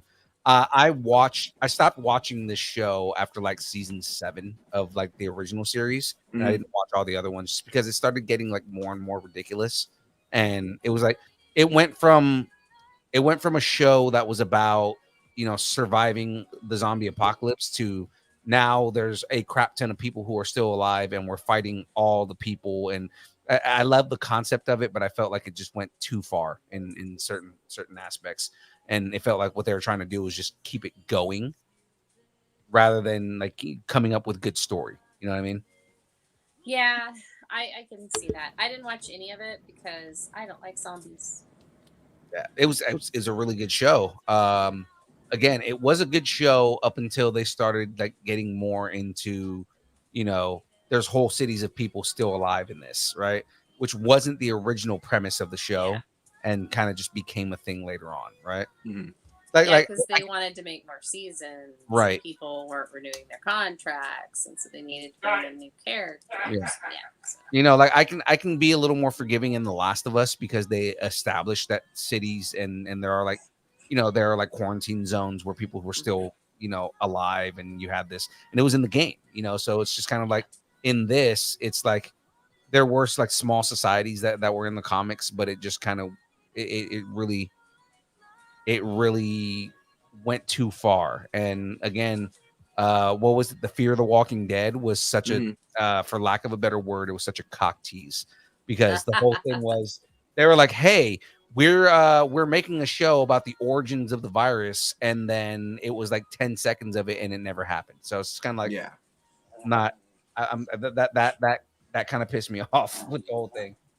Yeah, I mean, yeah, I bet. So yeah, I just never watched it. Didn't have any interest in it. So. Yeah. So I let's feel good about my decision. Yeah, I stand by my decision too. Let's go ahead and move on here because Frey, I know you're excited about this. Yes. Because Barbieheimer is officially a thing, except this girl's not going to see Oppenheimer until November because that's when it should be out. Anyway. Greta Gerwig's Barbie and Christopher Nolan's Oppenheimer were released in theaters this past weekend, and they both delivered great box office numbers. Barbie exploded with 337 million worldwide, and Oppenheimer made 174 million worldwide. This is like the fourth biggest box office opening weekend, like for both of them. And Barbie here's my blew out. question: Yeah, Barbie blew how out many all the people were wearing pink while watching Oppenheimer? Probably a good amount. You know what's funny is I don't have a Barbie shirt, but I do have a pink Hello Kitty shirt that I saw some costumes of where they mashed both of them together, Mm-hmm. and Yeah. those are pretty amazing. Is it like somebody wearing like a gray 1940s suit? Yeah, and with some pink incorporated into Yeah. it. That's funny. Or like people wearing like the tailored suits from like back then, but they were bright pink or something. Like there's a lot of different things. They had some really cool stuff. That's pretty crazy. Barbie exceeded all expectations. Like nobody really expected it. Oh, I mean, Frey expected it, but like not. Yeah. Yeah. They weren't expecting it like to blow out the numbers that they did. And Oppenheimer, I mean, it's doing well, but Barbie won the fight. Yeah, Oh, no, yeah. Barbie won, but Oppenheimer is now Christopher Nolan's third highest grossing movie. Right. Because it goes Dark Knight Rises, Dark Knight, Oppenheimer, and then I forget the other two, but I know one of them is Inception. I think one of them's Tenet as well. Okay, yeah, Tenet and Inception. I think yeah. it knocked Memento down to 6th, Yeah. I think. Yeah. Right. So Aaron in the chat is asking, The tiny terrorist is almost 9. Is Barbie okay for her age? right? And she So- probably won't get everything in it. There's going to be stuff for the parents, and there's going to be stuff for the kids. Right. Yeah. From what I But- understand, it is a good movie for anybody Yeah. who loves Barbie. It's very meta. So like for the adults, there's a lot of like, jokes that we would understand more than your daughter would, but your daughter would enjoy it for just it being a Barbie movie. You know what I The mean? pure spectacle of it. Yeah. Right. And Yeah. then I mean, Barbie comes to like the real world and what happens to Barbie. Yeah, they'll get that. But yeah, it is very meta. It's also like it should be that, but I know it's not a happy-go-lucky movie. So if your daughter is very empathetic, she might not want to. You might have a conversation with her afterwards. That's all I'm saying. Right. From what I understand, Greta Gerwig wasn't trying to go for, a Mattel, let's sell some toys movie. Yeah. She was going for a very almost existential, but also very meta take on Barbie herself. But yet we're getting a Mattel universe. Yeah, I know, right? So yeah, I mean, again, I haven't watched it yet. I'm excited to go see it. I didn't get a chance to watch it this weekend. Yeah, I haven't seen either one yet. So I haven't seen it either because I'm broke. So when I get right. when my husband gets paid, we're gonna go. So that'll be good. Right. Well, moving on into the next story here. Yay, Barbie! Netflix does not have the power. I don't have the power. According a spokesperson for Mattel confirmed that Masters of the Universe is no longer at Netflix, but they did not provide any further comment. According to bad Variety, the streaming service has already spent $30 million on development costs, and the cash that has been shelled out to hold on to talent. Yeah. The whole decision came down to the budget, and the directors and producers tried to get the budget lowered, even considered the idea to shoot 2 films simultaneously, but Netflix and the filmmakers just couldn't come to a compromise. Okay, so the biggest problem I have with this is Netflix's entire attitude of, oh, well, it's going to be too expensive. Like, do you not realize how just fantastical of a universe Right? this entire thing takes place in. Like Yeah. for you guys to say that it's too expensive, like you want to do a low budget He-Man, like have you not paid attention to the 2 shows you guys have on your your 3 shows if you count She-Ra, right? But I mean, like, to the shows that live in this universe, like this is not going to be something that you can be cheap on. Mm-hmm. You know, and Netflix of all places, you charge us $20 a month for your service. There's that, but think about how much it costs to make a season of Stranger Things. Yeah. You know, and they can't shell out the money for this. Yeah, like I don't see this as being. I think they're just being cheap about it. I think it's just the big company just doesn't want to pay everyone. You know, they're trying to be cheap about something that's already a massive property. Mm-hmm. You know, which we know does not work. Yeah. Nope. Maybe they spent too much money Not on unless the you're last doing Airbender. it as a parody. If you're doing it Right. as a parody, then you can go to the cheap. There we go. Yes, Watson.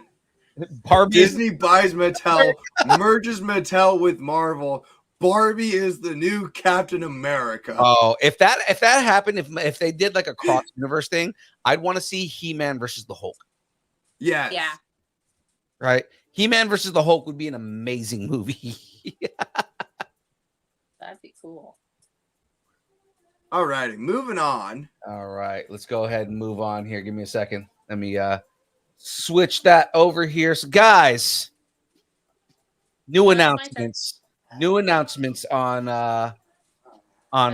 John Wick right here, right? So Peacock announced that its upcoming John Wick project, The Continental, will be a 3-part prequel series.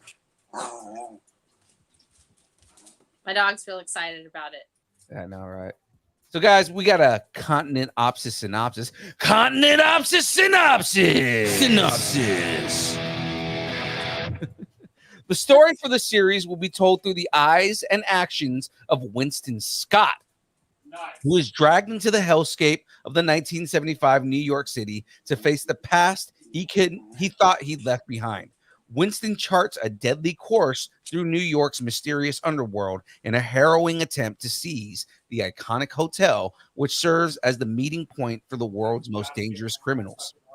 Continental is going to premiere on Friday, September 22nd, with episode 2 coming on September 29th, and the third and final episode will air on October 6th. So it's a 3-episode, essentially 3-episode movie. Mm-hmm. Right? Like they're basically just taking one long movie and splitting it into 3 parts. Okay. Which kudos to them. I think, instead of getting one stupidly long movie, dividing it up into 3 is better. Yeah. What's funny is that it's probably going to be like a 3-hour movie, like a movie that could have been just a 3-hour movie. Yeah, No, probably, but let's just hope they don't Hobbit it. Yeah, I know, right? And then that's Where kind of it what could have been 2 movies. That's kind of what I was going to say. Is like the other thing is, like don't take something that could have been just like one movie, and like if there's a bunch of filler in this, then it's kind of like for what reason did we need all of this the way you guys did it? Right. We didn't need 3 episodes if you were doing like as like a whole bunch of filler. Like if this is not something where we have constant story going and we're not just sitting there with like like a 10-hour dialogue that leads to nothing, like it needs to be as well written as kind of as John Wick is, because John Wick in itself is mostly action, but we don't really run into too much dialogue with John Wick. Like you're gonna see a lot more story development in this series than probably as much action as you would with someone like John Wick. I'm excited to see it. I think the 3 parts, I think that's cool. It's very Sherlock Holmes to me, or they can do the 3 episodes a little bit longer format, which means that the stories could be more contained within, but then have an overarching story. So yeah, I think it'll be an absolutely interesting way to tell a story in the John Wick universe. Right. Any other thoughts on the Continental here, guys? Nope. All right. Well, let's go ahead and move on here. Frey, this is on you. Okay, so the long-awaited season 2 of Invincible is around the corner. That corner is called November. To get you primed for that, Amazon Prime Video has released a 55-minute special episode titled "Invincible: Adam Eve" that you can watch now. It's not really titled that anymore. I just watched it today. So it's Adam Eve. Is what it is. So, It's just Adam Eve, so it's not just Invincible at all. well, it is Invincible, but it's Invincible Adam Eve. It doesn't say like you can watch it now or anything. So because I expected that. And it didn't say that at all. All right. The video player shows the special episode as season 202, episode 1. The prequel episode delves deep into the journey of a young and fierce Samantha Eve Wilkins, also known as the incredible Adam Eve, voiced by Jillian Jacobs. The rest of season 2 of Invincible will premiere exclusively on Amazon Prime Video on November 3rd. So I like that. I think that's kind of cool that they did a special just to say, hey guys, we're still here. We got this going on. It's just going to take a little bit longer. I think that's kind of cool. Yeah. I mean, so since you watched it, is it a prequel to the next season, or is it something that happens like kind of like concurrently with season 1? Something that seems like it could be concurrently with season 2? Like, what does it seem like to you? This takes place. It's basically her origin story. So Okay. it tells like how she got where she was, what exactly, like why she is who she is, and all that. It's really interesting, and the art. I mean, the animation's great, the story's amazing. There is a scene at the end that's kind of like it seems like it's maybe like a teaser scene. But I don't know. I think it all has to do with like what was happening to the Graysons while stuff was happening to Samantha Eve Wilkins. And so so I don't know. It's really just based on her and her family and her story. And then the Graysons kind of come in at the end. So. Okay. I think that's all I can tell you without actually spoiling it. I don't want to spoil it. No, that's fine. I mean, apparently Gal doesn't want me to spoil it either. So. Sketchy guy in Nevada. Ta-da! Oh man, I love that the chat's just kind of waking up right now. You listen to. I know James finally emerged after we did Dwayne the Rock Johnson news. I know, right? And in the chat, they're kind of just talking about how Amazon just took center stage at SDCC with nobody being there. Yeah. I mean, and it's true. They did. Yeah, they did. I mean, it's a chance for them because the whole thing is like they have so many properties that are getting ready to come out. Especially with like The Boys and Invincible and kind of like the comic book things that they. I'm not doing the story. James. No, we're not doing it again, James. You could rewind the video and watch it. What I will do for you, James, is just one of these. If you smell what The Rock is cooking. All right. But yeah, what Amazon is doing really well is they're taking the properties that are popular and they're expanding on them. And they're doing that in a smart way, which is kind of what's needed. I think so too. And they've found such interesting franchises to build off of that no one really thought about. And I think that's cool because like they're not only doing like Invincible and The Boys, and they've got like Gen V for The Boys and stuff. They're not doing just that, but they've got like Wheel of Time. That's a huge franchise, and they did it like Husby, who loves Wheel of Time, was like, I don't really hate the changes. It's pretty good. So I mean, and I'm like, okay, well, you're a huge Wheel of Time fan, so if you like it, I'm down with it because I'm not reading 45 books. I was gonna say, did Husby read the books? He hasn't read all of them. I think he got to 11 or 13. I can't remember. He's read a lot of them. Gotcha.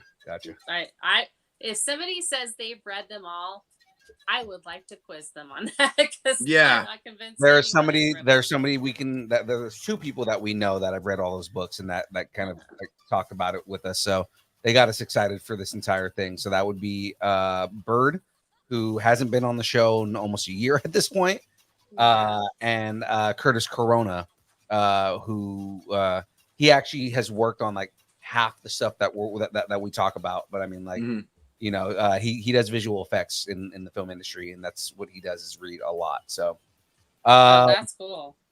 Yeah, well, he would though, because I mean, unless he's actively doing something, he's just kind of sitting there waiting, and I could see that. So let's jump into this next one. Moving on, we've got Transformers Rise of the Beast is getting ready to roll out on Paramount Plus. After grossing $427 million globally since its release in theaters on June 9th, the service announced that Transformers Rise of the Beast will make its streaming debut today, July 25th. Oh, wow. I did not know this. I also do not have Paramount Plus anymore. Because you watched Taylor and that was it? No. So I had a friend that we're not going to get into that. He's got beef. No, That's we don't. We don't have beef. We don't have beef. He let's just say he switched his Paramount Plus to his Amazon account, and I didn't get that. So when he had a regular account, I was on his account. So, well, that's cool. But streaming recommendations midway through the show. Exactly. I mean, again, I may have to go get Paramount Plus just so I can go watch this. I mean, there are a lot of things that I miss on Paramount Plus that where I wish I still had Paramount Plus. So yeah.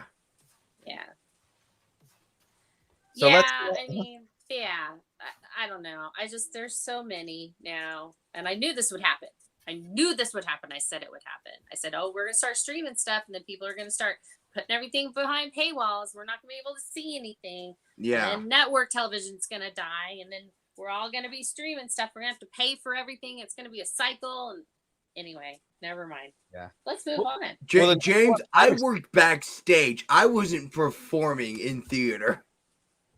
Yeah. I was the one helping run the show.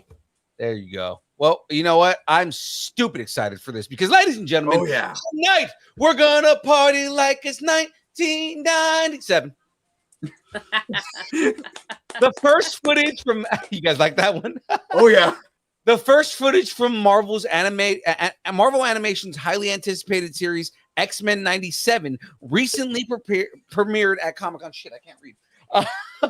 The series starts with Magneto and the X-Men after Professor X left for Shi'ar space in the original show's series finale. So I'm excited for this, guys, because after seeing hearing about the footage, I need to find it online because I am a giant X-Men 97 fan. And right now I'm about to read a official X-Opsis Men 97 synopsis. Jesus, James. Why did Hey, James, if you're going to write these, be on the show to, official them correctly. Men 97 synopsis. Oh, but he got you. He did. He writes them specifically like that because they don't make sense, but I have to say them. So, Storm and Wolverine try to continue the X-Men. Magneto comes in and wants to step up for Charles Xavier. Sinister comes in to try and end the X-Men once and for all. The sequence was part of a larger narrative as Cyclops and Storm interrogated Henry Gyrich, over what appeared to be the shooting of Charles Xavier. It was left unclear if Xavier was still alive as a result of the attempt on his life. Guy Ritchie was unrepentant for his actions, suggesting that humanity had to fight back or else be eradicated by mutants. But bravado was pointless. After he attempted to out macho Cyclops, the latter simply asked, "Have you met my wife?" Before the audience saw Jean Grey using the Cerebro helmet entered Guy Ritchie's mind, where something happened to wrest control back from her. I think that meant to be wrestle. Yeah, probably. Wrestle control back to her so that she ended up in the dreamscape that was a hellish red, interpreted by the appearance of a giant robotic head that announced, "I am death. I am Master Mold." Whoa, we're getting Master Mold, baby. The first season is expected to debut on Disney Plus late in 2023. So still this year, right? We're That still is supposed to be seeing so it this year. awesome. So we're So also going to get Mephisto finally. yeah. Maybe. Now here's the thing. Going back into like some of this stuff, right? I do like some of the tiebacks on this stuff. We're talking about Shi'ar Space because at the end of the series, that's where we ended up. Looks like we're getting Jean Grey back as Jean Grey, so the Phoenix Force is either gone dormant again, or it's back, or she's been separated from the Phoenix Force. Because if you remember the end of the series, she just went into space. Yeah. Right. Mr. Sinister had a whole arc on Geonosis. So I'm not Geonosis on is it Genoa? It's not Genoa. Genosha.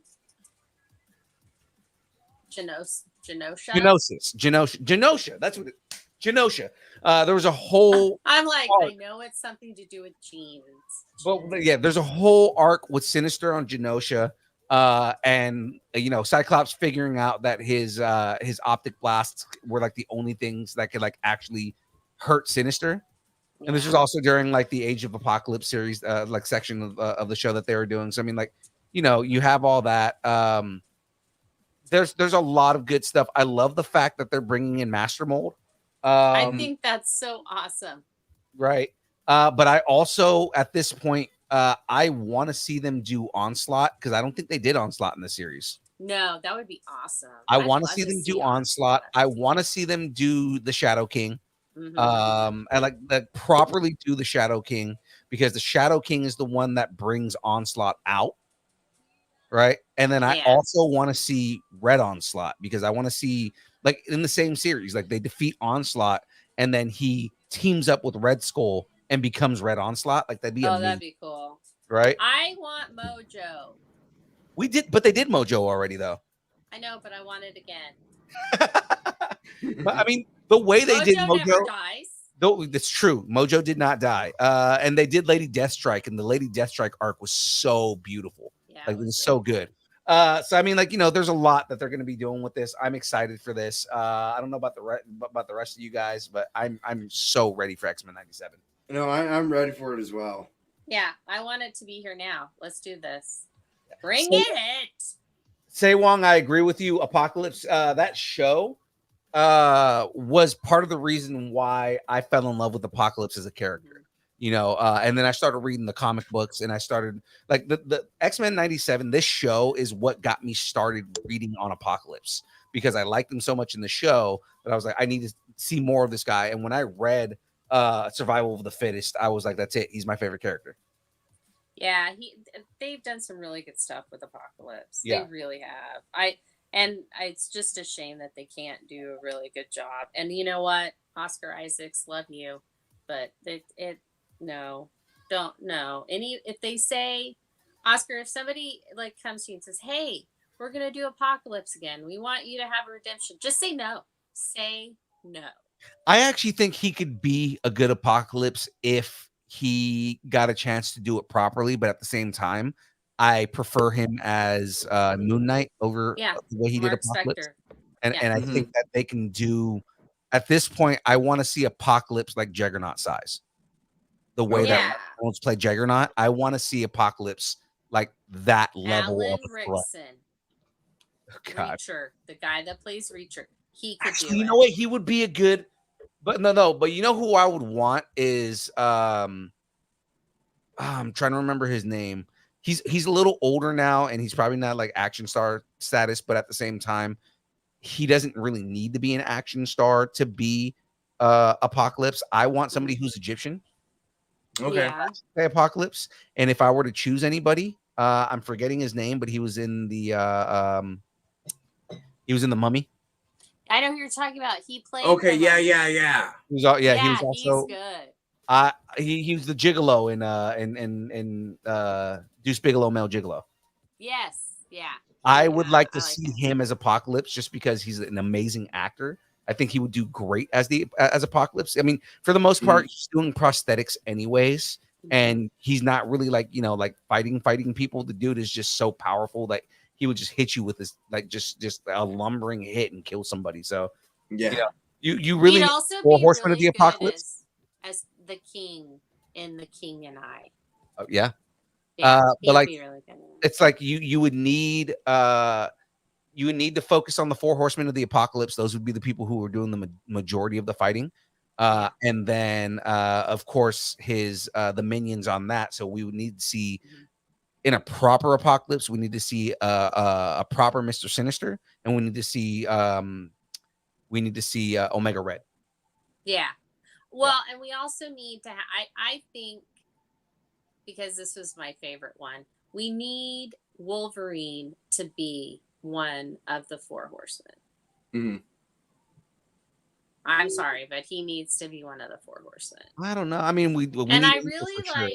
I want Archangel too, because Yeah. I thought they really didn't do that much with his character until he got all manipulated by Apocalypse. So, yeah. Well, we're definitely going over on time on this one, so let's move over here. We're getting into the regular download, guys. Frey, this is on you, unless No, I got it. Unless All you right. want to do it. I know it's Ryan Reynolds, and I know. I love. He Ryan. can do the synopsis. I'll do the synopsis. That's It's fine. true. This is also a show I grew up loving, so I mean, let's. Yeah. Me too. From Deadpool to Dead Mouse, Ryan Reynolds and his company, Maximum Effort, have jumped on board Nacelles Biker Mice from Mars. I never know how to say the name of that person. Animated series. The project was announced earlier this year. When talking about joining the project, Reynolds said, "Some people know that I'm a motorcycle enthusiast. So it was only natural for us to jump on board Biker Mice from Mars." Maximum Effort and Fubo look forward to putting a new spin on this cult classic with our friends from Nacelle. Seal. Mm-hmm. Biker Opsis Mice Synopsis. James, you got to write better ones than this. All right, Biker Up. Synopsis. What do you expect from a PA? I know, from a guy who's just not on the show anymore, right? On the planet Mars, there existed a race of anthropomorphic mice who enjoyed motorsports and had a very similar culture and society to that of human beings. Eventually, they were all but wiped out by the Plutarchians, an alien race of obese, foul-smelling, worm-eating, fish-like humanoids who plunder other planets for their natural resources. 3 survivors, Throttle, Moto, and Vinny, managed to find a spaceship and escape the Plutarchians' takeover, but instead, they soon find themselves crash landing on Earth in the city of Chicago, along with the charming female mechanic named Charlie Davidson. Of course, her name is Charlie Davidson. The biker mice must defend Earth and defeat the villainous Plutarchians in an attempt to finally return to their homeland of Mars. Cool. You want me to finish it? Biker Mice from Mars was created by Rick Ungar and has been over 27 years since the original cartoon series aired. The pilot will be directed by Brian Volk-Weiss, who also serves as executive producer. So Brian Volk-Weiss, who is somebody that we've actually talked to in the past. I actually have his email. I need to get him on the show. But I mean, like, he's somebody we've talked to before. like Say Wong saying, I would love for Rob Paulson to come back to Throttle again. I actually, when we first got this news, I reposted it on our page and I tagged Rob Paulson in it and said, we don't want this unless Rob Paulson's back as Throttle. Yes. Right. And I mean, like, you know, I would love to see Rob Paulson come back as Throttle, but I mean, I would also like if they do recast Throttle, you know, be interesting to see who they get. Why the hell you read like an audiobook? Put some oomph behind this. Come on. He doesn't like the way you read that. So I mean, Really? again, I'm excited for this just because, again, what I'm noticing from Ryan Reynolds is he's definitely a guy that grew up with like millennial sensibilities. He grew up with because I mean he is slightly older, but I mean like he definitely is a dude who watched all these cartoons and all these shows and everything that we're all kind of into, and is trying to bring them all back. I love that he, of all places, decided to go with Nasil, who has been doing a lot of great comeback shows. And Biker Mice from Mars is definitely something that I want to see more of. You know what I mean? Mm-hmm. Yeah, I agree. I do agree. I'm all for this. I have nothing to say. Did you watch Biker Mice? Did you watch Biker Mice from Mars at all? Yes, I like the show. I'm really excited about this. But apparently, I read like I'm reading from an audiobook. Oh, Thanks, God. James. Asshole. I know, James. If you want more oomph, why don't you come on the show? Right. Cam, are you familiar with Biker Mice from Mars? Yes, actually, I caught some episodes of it being rerun on TV. Okay. Oh, you know what? The other thing I noticed on here too, I got to go back up a little bit. So it's going to be on. It seems like it's going to be on Tubi. Really? Is it really going to be on Tubi? Oh, That's sorry. awesome. It's going to be on Fubo. Sorry, on Fubo. Okay. And Which is Sean basically the is same thing. right. Ryan is Gen X. He's not a millennial. No, I get that. Like he is Gen X, but I'm saying like a lot of the stuff that he's bringing back is very like millennial stuff. Yeah, Mhm. I No. think that. I feel like he was one of those guys that was like in his 20s watching like the cartoons that we were watching. Well, yeah, because he didn't have that when he was little. Right. So Well, that yeah, would be. yeah, just as good cartoons because I mean all the Gen X I'm cartoons. immortal, I and was, so I know what crappy But- cartoons they're using. but I'm saying like all the Gen X cartoons were the ones that I grew up on, right? So it's kind of like I grew up on all the Gen X cartoons, and then when all our cartoons started coming out, that's where I was like, okay, because you remember Biker Mice from Mars was a Ninja Turtles clone, just like Street Sharks was a Ninja Turtles clone. Oh yeah. Right? You know, No. Yeah, so I I mean, like, know. yeah, so I mean, like that was the whole thing. Is like, you know, I got into Ninja Turtles because my older brother was in Ninja Turtles, and then all of the shows that were just kind of like, you know, copying Ninja Turtles were like the shows that I like really got into. I had like 2 of the action figures. Mm-hmm. Oh yeah. You guys would be really. It might freak you out, the kind of action figures I had when I was a kid. Okay. So apparently James is saying, he's clarifying that he wasn't saying that you were reading like an audiobook. He said I was reading like an audiobook. That And I he said I'm looked it up. divine. Thanks, But still, James. James. The reason you're happy about that is because I did the whole breakdown.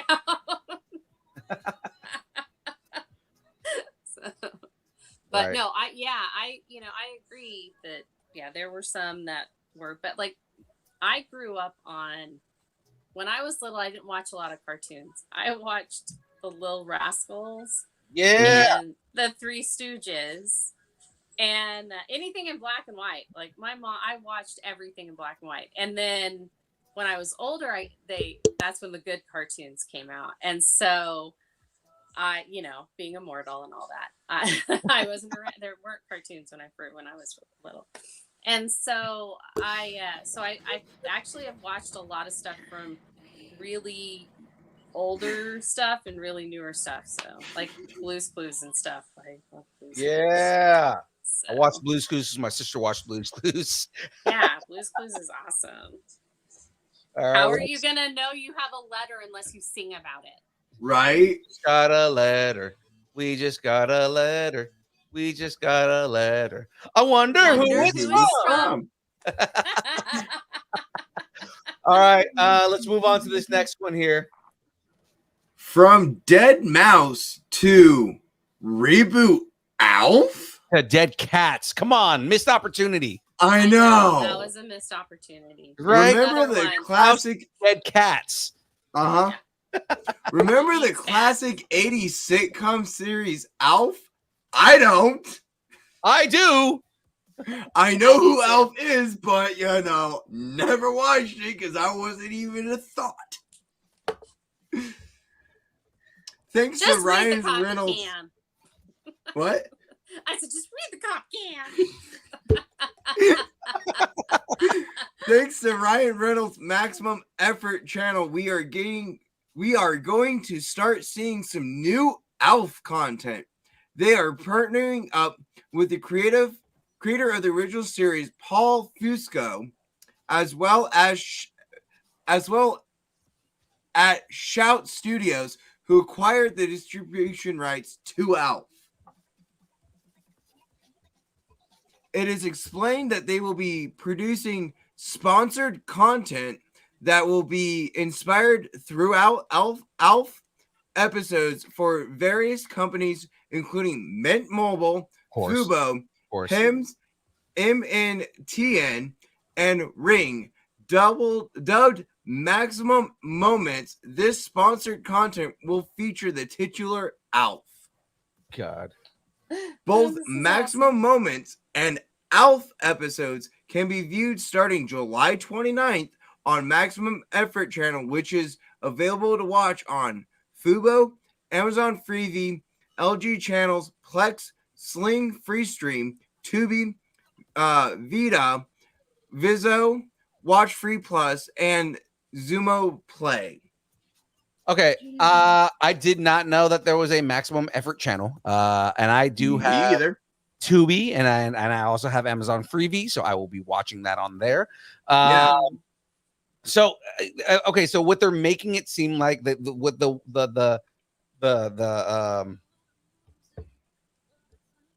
the headline. What's I'm forgetting the name of what it is. Ryan where Reynolds' Maximum Effort will be creating new Alf content. Not that. What Oh. they call those types of headlines. It's like it's drawing us in, saying Alf is coming back, but they're like commercials for Alf. It's clickbait. Yeah, it's clickbait. That's what I was trying to say. It's clickbait, right? Like it's such clickbait. But I am excited to see, like, kind of like Alf back and doing, like, I would love to see a Mint Mobile commercial with Alf, because the Mint Mobile commercials with Ryan Reynolds are actually pretty funny. Oh yeah, I love all of them. I watch all of them. But also a Mint or a Hims commercial with Alf. Like, we're gonna talk about, like, I'm sure they're gonna go the route of like Hims as far as, like, bald medication stuff. Yeah. And probably not dick pills, but if he does dick pills with Alf, that'll be hilarious. I will laugh so hard if he does Alf commercials with dick like Alf. I want an Alf Manscaped. Oh my God, They Alf need to do that. Manscaped would be amazing. There we go. Now, also Alf Ring would be great, because I can Yes. already see them doing, like, you want to catch an alien when they're walking on your property, get Ring. Yeah. Absolutely. And it's just him stalking a cat. Yes. Yes. Just him getting ready to just scarf down a cat. Or Ryan actually, Reynolds, if that actually happens, you need to come on the show. yeah, If no, that's one of the content. If that actually comes out on Ring, we said it here first, and we want you on the show. I would love Yeah. to see Alf devouring a cat on a Ring camera. And then Yes. Cameron going, oh no, and just like walk and like run away. Yeah. He stares directly into the Ring camera. Right. You're not supposed to see me do that. Just like take off. That would be amazing. Oh, I man. would love to see that, because I mean, like, again, it's sponsored content. They already do almost everything that they have on here. It's funny that they're not doing one with aviation, right? Because you would think that he would do an aviation gin one, but Again, that would be fun seeing maximum moments with those products and everything. But then it's also fun to finally see Alf back on TV. Yeah.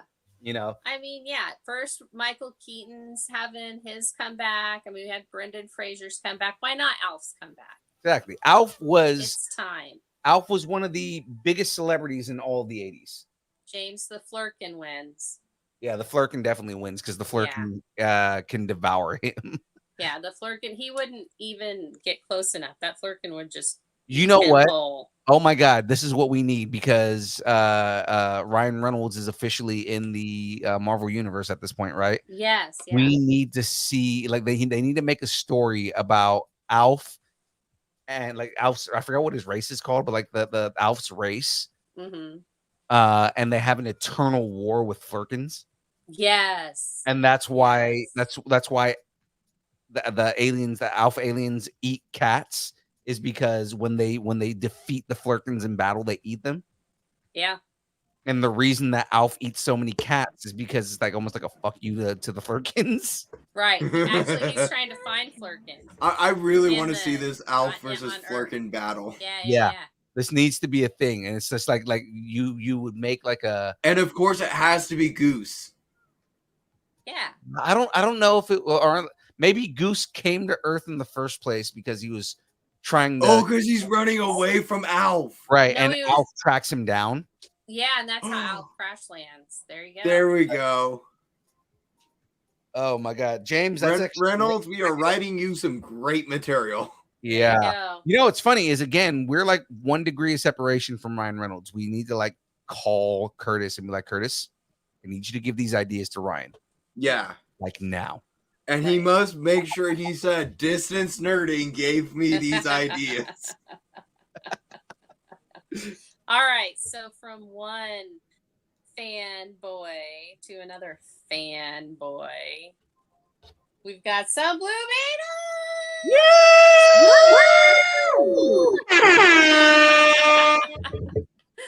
Since James Gunn and Peter Safran took over at DC, they've had to do quite a bit of housekeeping in the form of post-production and getting the upcoming films in shape to be released.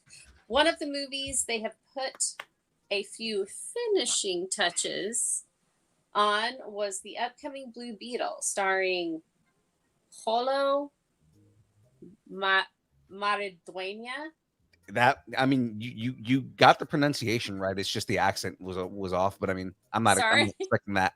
Okay, as Jaime Reyes. The Hollywood Reporter reports. That's funny. The Hollywood Reporter reports that production on the film asked for and received 2 days of additional shooting, and now it's ready to go. Meanwhile, Jason Momoa's sequel, Aqua Momoa and the Lost Kingdom, is on its third round of reshoots.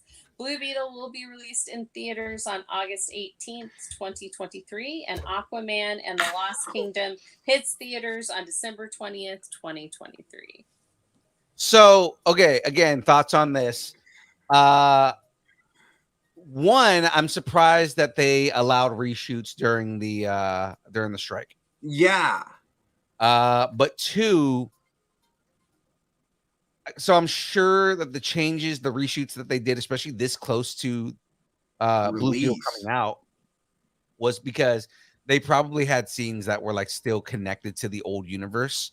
And and they're clipping them. Well, because James Gunn specifically said this is going to be a part of his universe of the DC universe that they're creating.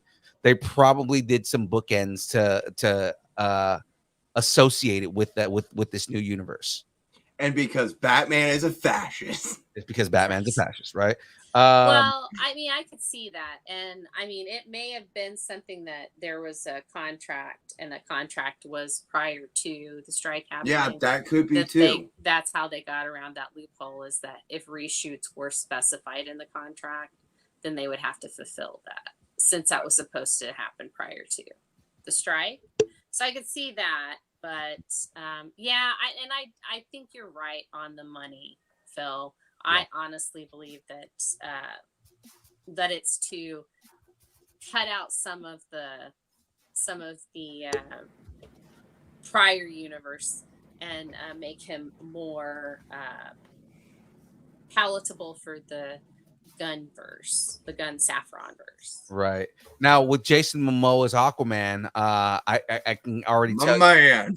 they've already pulled all the Batman scenes out of this movie, which means they're probably the reshoots that they're doing were probably to kind of like, you know, make like bridge scenes to make everything make sense.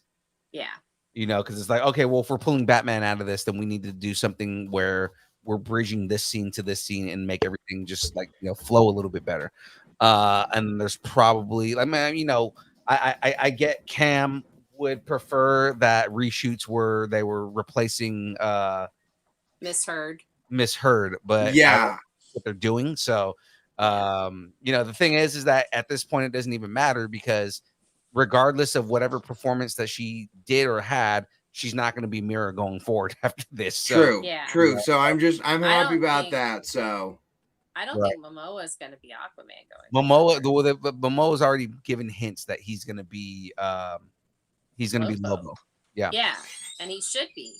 Yeah, He the guy should be fits Lobo way more than he fits Aquaman. I love his Aquaman. I love his. I really want him as Lobo. Yeah, I think his take on Aquaman is amazing. I like the surfer dude aspect of it, and the more like island type, not as like like milk toast. Mm-hmm. Which sadly, I guarantee you, Arthur Curry is going to be another blonde-haired white guy in the new universe. Probably. I hope not. I hope they stick more with a surfery type thing. I like it.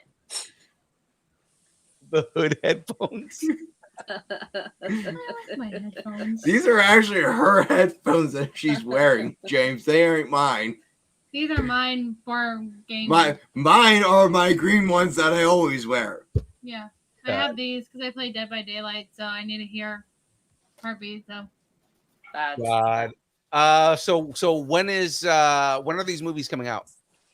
We've got Blue Beetle's out next month on the 18th, August 18th of 2023, and Aquaman is December 20th of 2023. So both of those are coming out this year. I think we're gonna get I think they're trying to get the Snyderverse completely finished by the end of this year so that they can just start new next year. Yeah. And I think that's exactly right on the money. I think that's exactly what's going on here. And you know, let's keep this. Why they taking Batman out of things? Momentum going. Yeah, I mean, we know the reason. And speaking of taking Batman out of things, right? Let's move into this next one because guys, spoilery, non-spoilery spoil. A new deleted scene from the Andy Muschietti's DC movie The Flash has surfaced. The scene puts a focus on Michael Keaton's Batman and reveals why he ended up retiring as Batman, which I think is something that a lot of people were kind of wondering about because I mean, I had my questions about it, but it wasn't necessarily a necessity to have in the movie. But this is the second time in a movie that we've gotten a Batman that retired when we all know Batman doesn't retire. I mean, technically he does by the point we get to Dark Knight or Dark Knight Returns, Bruce has retired and he's so bored with life that he's taking risks and then realizes, you know what? Might as well be. Well, he's like, I'm taking risks because I miss being Batman. Essentially, I miss the danger of being Batman, and he like slowly gets back into being Batman again. It's more like he just kind of starts being a detective again, and then he's like, all right, that's it, I'm done. I'm gonna be Batman again. So in the scene, Barry Allen 2 reveals that Batman retired because he ended up killing a criminal in front of a guy's kid. Kind of messed up. As you might imagine, that would sure mess with Bruce Wayne's head because his own parents were murdered in front of him when he was a kid. So right. I'm with this because the thing is like Bruce is very meticulous about not killing people, and that's been an argument that we make, especially Keaton's Batman. Keaton's Batman killed a bunch of people in the first movie. He blew up the entire. True, but you know. Yeah, no. Michael Keaton's Batman destroyed Ace Chemicals with people inside of it. So this version of Batman is not afraid to kill people. He's just not. Yeah.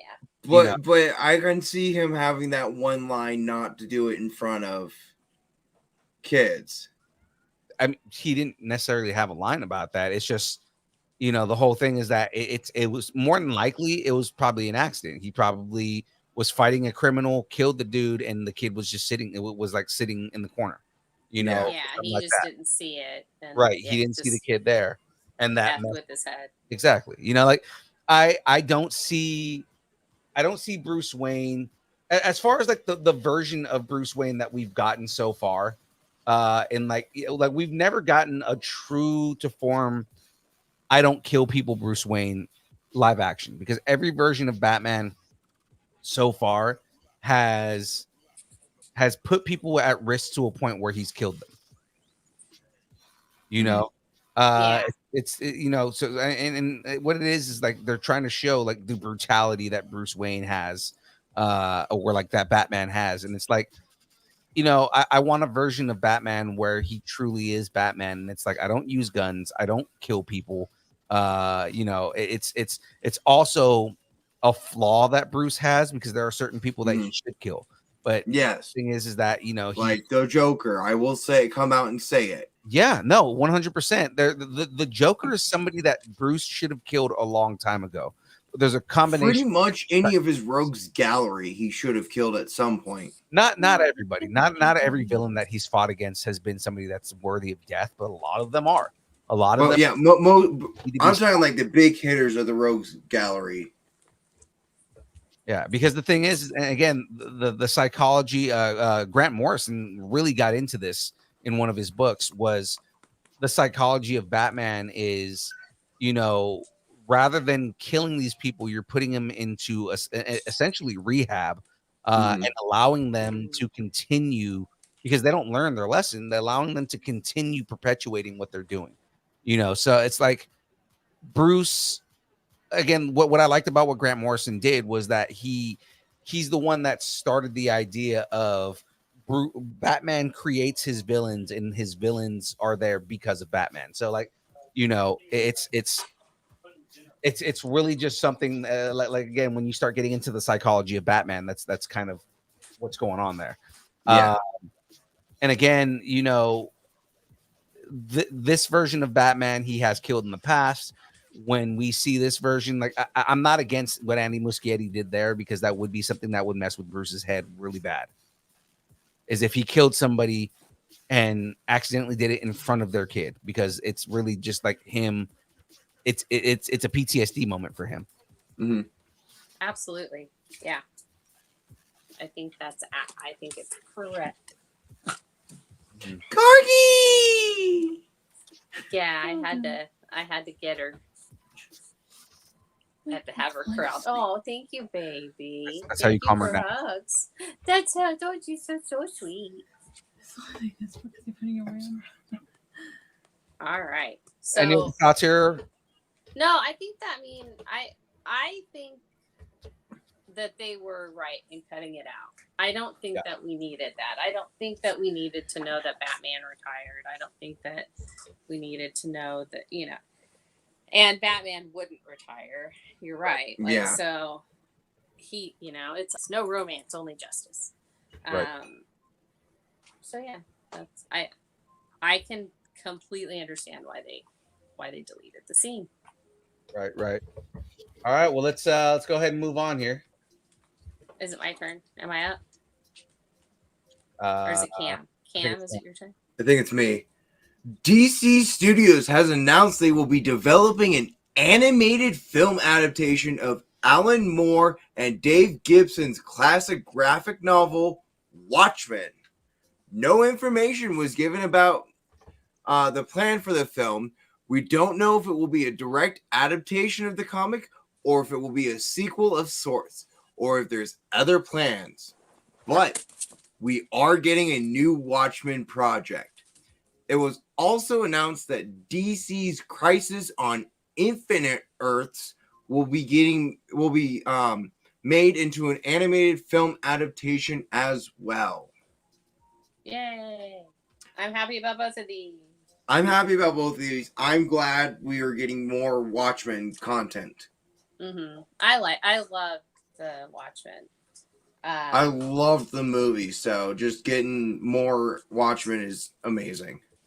Yeah, I mean, I thought Watchmen was good as it was. The thing is that, like, do we want another direct adaptation of the Watchmen? Because I mean, yes, there are small differences between the movie and the graphic novel.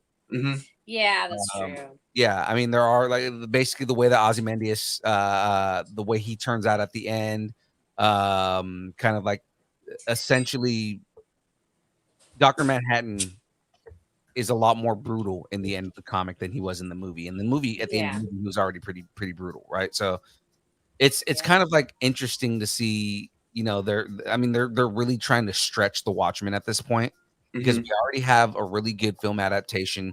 We already have a sequel that came out that was really good, as much as Alan Moore doesn't acknowledge it.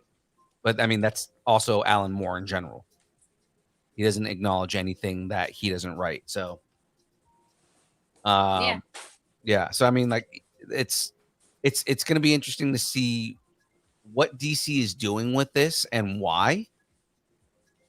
Yeah, because it's just kind of like, you know, what do they plan on doing with this at this point? Mm-hmm. Yeah, I mean, are they going to do the follow the story, the prequel stories that they did, or the sequels that they did in the comics? I wonder if they're going to be doing Doomsday Clock. They might be doing Doomsday Clock. Yeah, Doomsday Clock would actually be a really good adaptation, just because the latest comic that they did, right? So it's just kind of in that universe.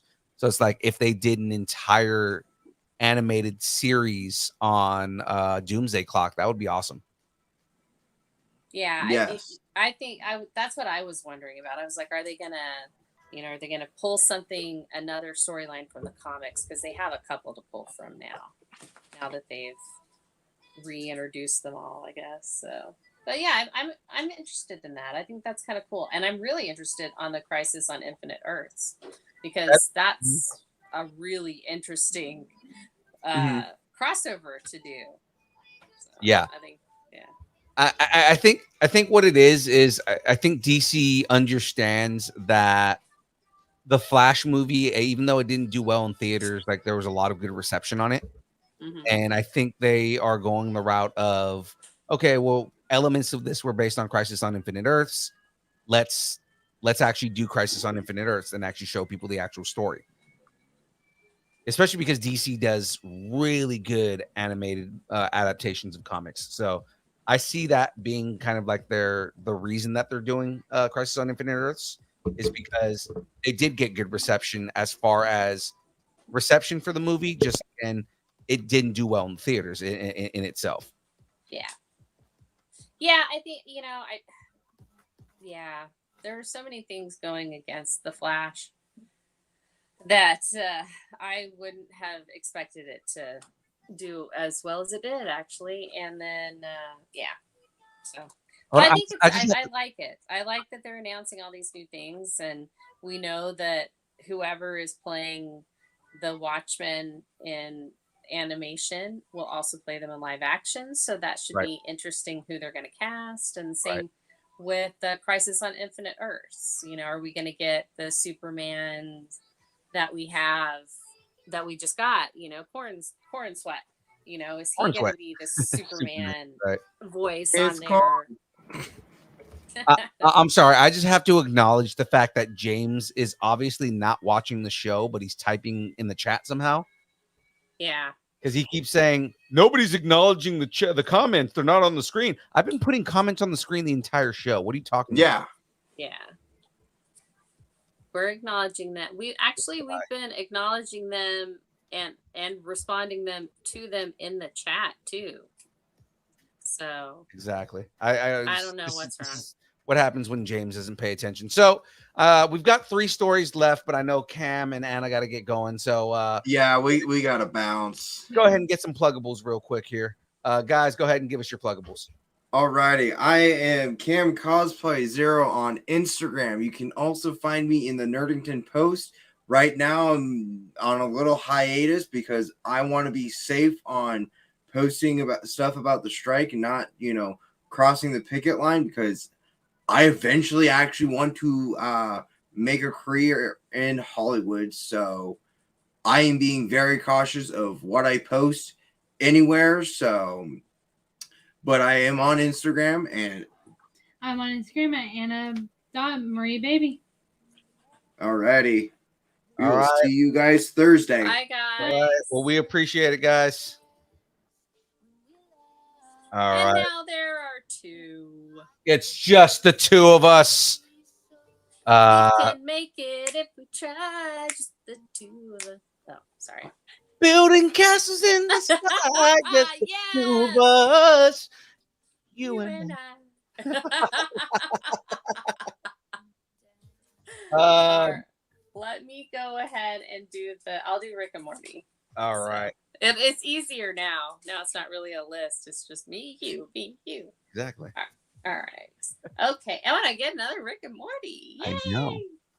All right. So Rick and Morty season 7 headed for its premiere on Adult Swim soon. Almost said swimsuit. The show's creative team. Blah blah blah blah. Recently showed up at Comic-Con to celebrate the series' 10th anniversary, and while there, they offered an update on the future of the series. It was revealed during the panel at the Adult Swim Festival on the Green at Comic-Con that Rick and Morty Season 7 is in the can. Season 8 has been fully written, and they have now started developing Season 9.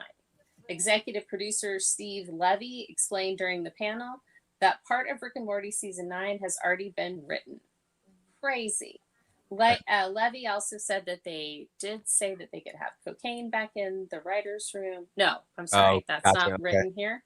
Levy also offered an update on recasting Justin Roiland's character Rick, saying we are closing in on the end of our process of the recast. It's going to be great. I'm thoroughly impressed with everything that's going on, including all of the work on season 7. When asked by a fan whether the new voices would be similar to Roland's versions, he said, "It sound alike. The characters are the same characters, no change." Man, that's really interesting. It is interesting because I mean he got acquitted of everything and whatnot. Again, not to say that it didn't happen or anything like that, but yeah, I mean they pretty much committed to saying that Justin Roiland is no longer playing any characters. What makes that crazy is the amount of characters that he played on that show, especially the 2 title characters. They're recasting all of his characters, so it's like, wow. Yeah, and I mean, well, on Solar Opposites, like we saw that, right? Where they got the guy from Downton Abbey is playing his character on Solar Opposites. So, granted, he didn't play as many characters on Solar Opposites, right. So I could see that. But yeah, I think it's interesting. So I'm wondering if their internal investigation brought something up, right? That they just don't have enough legal evidence to prosecute, but they know that he's shady or something. So. I mean, they've already said that they had problems with him. He was already kind of like dialing out and doing doing the show from home, and that he would self-direct, and that he kind of a lot of times they didn't know whether he was going to actually send in a finished product or not. So I mean, it's there's a lot of like stuff that came out about he had a lot of substance abuse issues, and they caused problems with the cast, and he was already ostracizing people. So I mean, like I can see them just being like, okay, well, we're fed up with him and things like that. And it kind of It sucks. Like, because the thing is are you going to have the same nuances? I get it. They're saying like, oh, it's going to be the same, and we're impressed with the way that everything's working. But like, is he going to have the same nuances that Roiland had with Rick and with Morty in itself? Because he was so good about separating those characters. Yeah, absolutely. Yeah, I think they're gonna have some growing pains, but we'll see. You never know. But the release, And obviously, date they didn't hire for- me as Morty, so I mean, it's terrible. right? I mean, I'm still waiting on the call for summer, but whatever. But the release date for Rick and Morty season 7 has yet to be announced. But you can actually see the first 6 seasons on Max and Hulu. So go to Max and watch all 6 seasons of Rick and Morty. Yeah. Yeah. So Yeah, we actually yeah. just watched it. We just finished season 6 a couple months ago because we waited until it was on Max. So. Ooh, you gotta watch all 6 seasons, Mr. Poopy Butthole. Oh my gosh. I'm Mr. B6. Look at me. Yeah. It's funny because all you have to do is just scream, let your voice crack a little bit, and just kind of do small variations in the voice, and Yeah, you can pretty much do all of Justin Roiland's characters. Yep, there you go. Maybe it will be easier then. All right. I'm sure there's other people that have figured out how to do that the way that I do it, right? And again, the other thing is having almost like that unsure like thing in the back of your voice when you do those characters. Yeah. Oh yeah. Right? Like the all of his overthinking. characters are really kind of unsure about what Yeah. they're saying. no And almost matter like what. overthinking all the time. Like I'm just trying to think of what to say, and I don't know. Yeah. Like that's basically any Justin Roiland character, right? Yes, Oh, unacceptable. Okay. Right. Oh man. All right. Let's move on here. Yeah, let's talk some Mortal Kombat. We're going back into the Mortal Kombat right here because, guys, I know we watched the trailer earlier here, but we're just going to talk a little bit more about what we didn't see, right? So we saw the new trailer for Mortal Kombat that dropped, and it reveals some new characters that will be joining the game in an upcoming DLC. Homelander from The Boys, Peacemaker from Suicide Squad, Omni-Man from Invincible will all be playable characters in the game. Joining them are Quan Chi, Ermac, and Takeda. So those are the characters that we saw on the screen where you're like, oh, who are these people, right? Oh, okay. Yeah. Quan Chi being the sorcerer who is essentially like the guy who like was running in the background in all the Mortal Kombat games. He didn't show up until Mortal Kombat 3, but you know, Quan Chi is he's the sorcerer that basically ran Shang Tsung, right? He's actually the one who made Scorpion. Okay. Scorpion sold his soul to Quan Chi, and that's why, you know, Quan Chi has control over him. Ermac is a reborn Smoke, right? So the character Smoke from Mortal Kombat, who was another relative of Sub-Zero, when he gets killed in the game, he comes back as Ermac. Okay.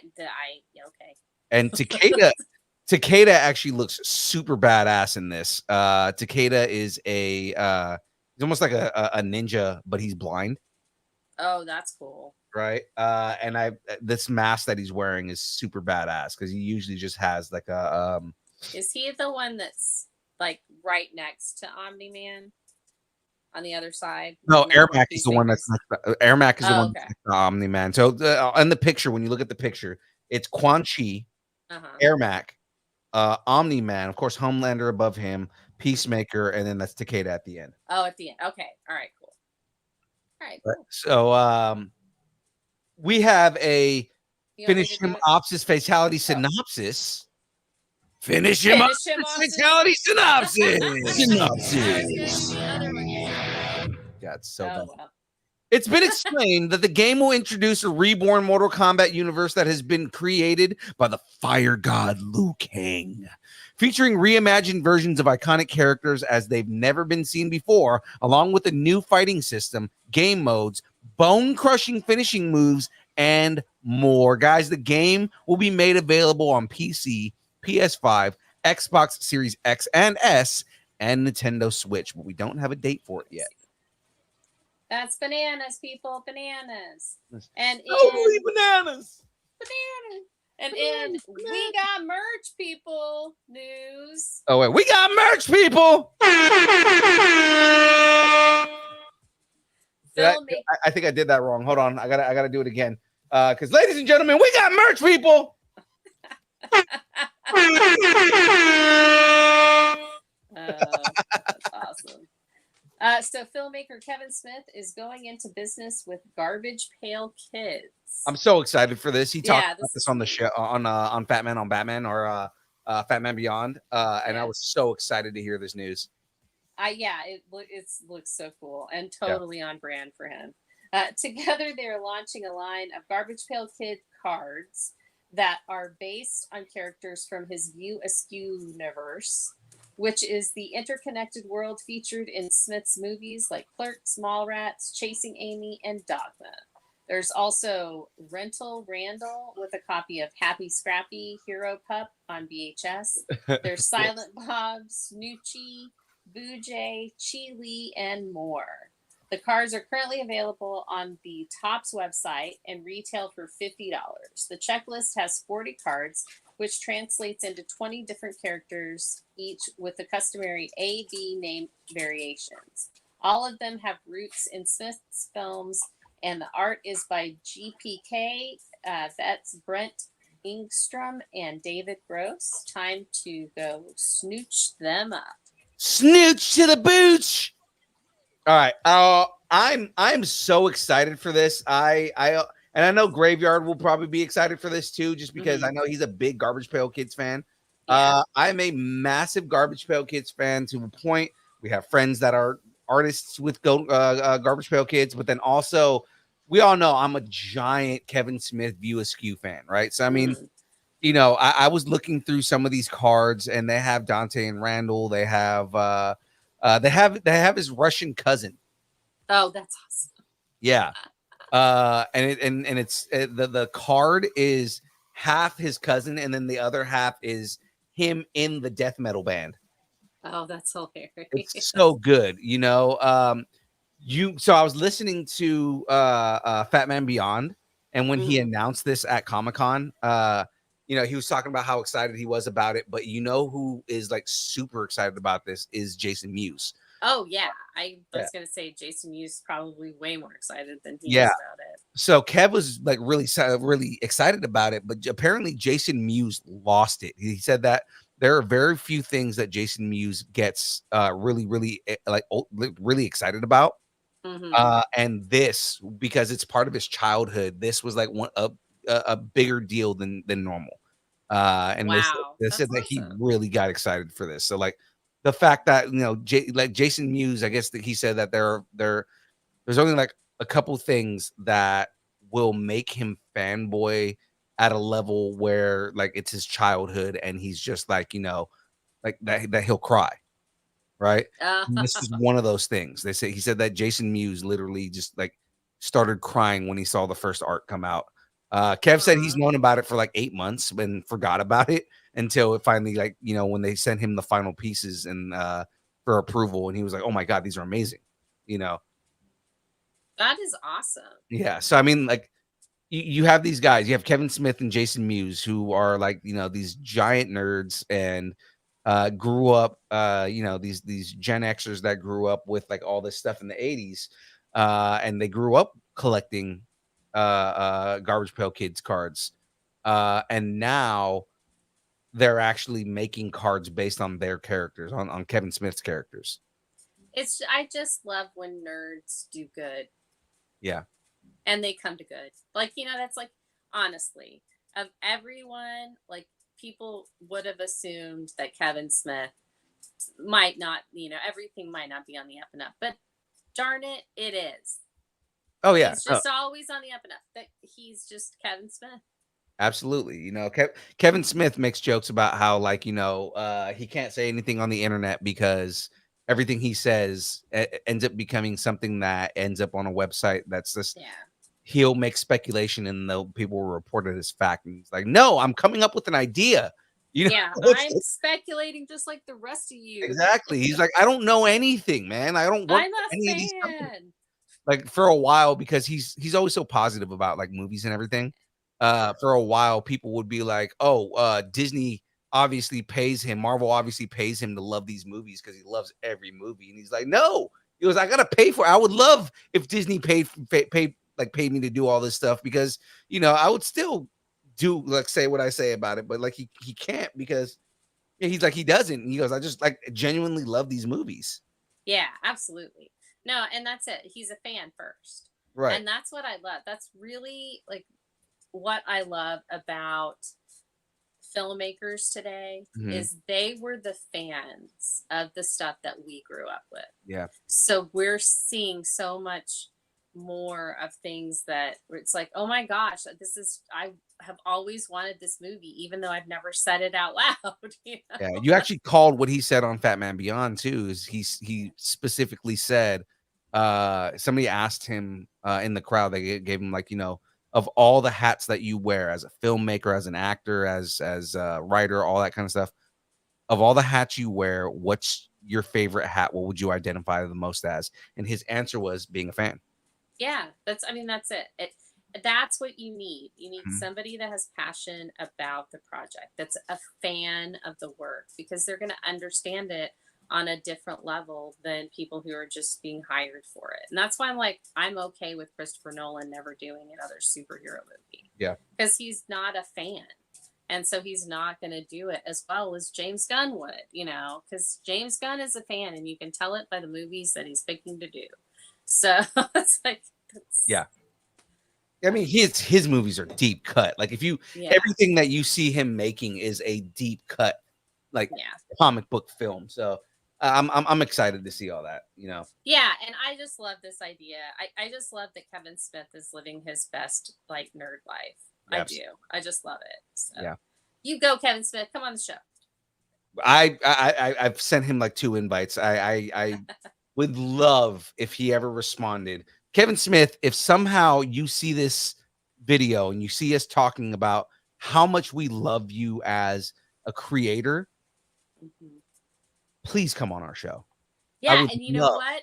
You know to that have little you on the boy show. that you kind of stalked at San Diego Comic-Con 20 years ago? He might actually be on the show with you. Right. So you guys can reunite.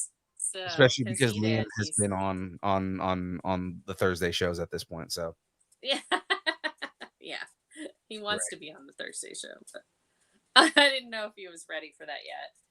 yeah, it's a lot more wild on the Thursday show, but let's so that's it for the stories here. Again, one more time, Kevin Smith, if somehow you see this, come on the show, Kevin. Please come on our show.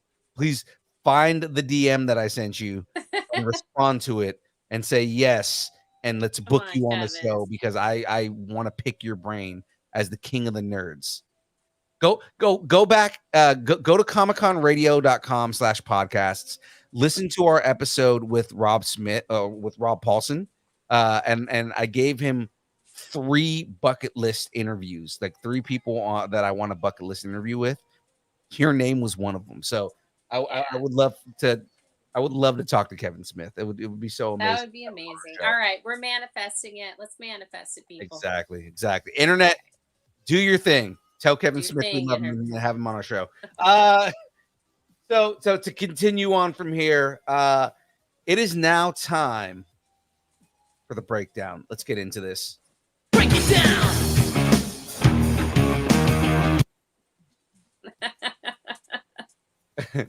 Just leave her there for a second, just so I can get to the right screen.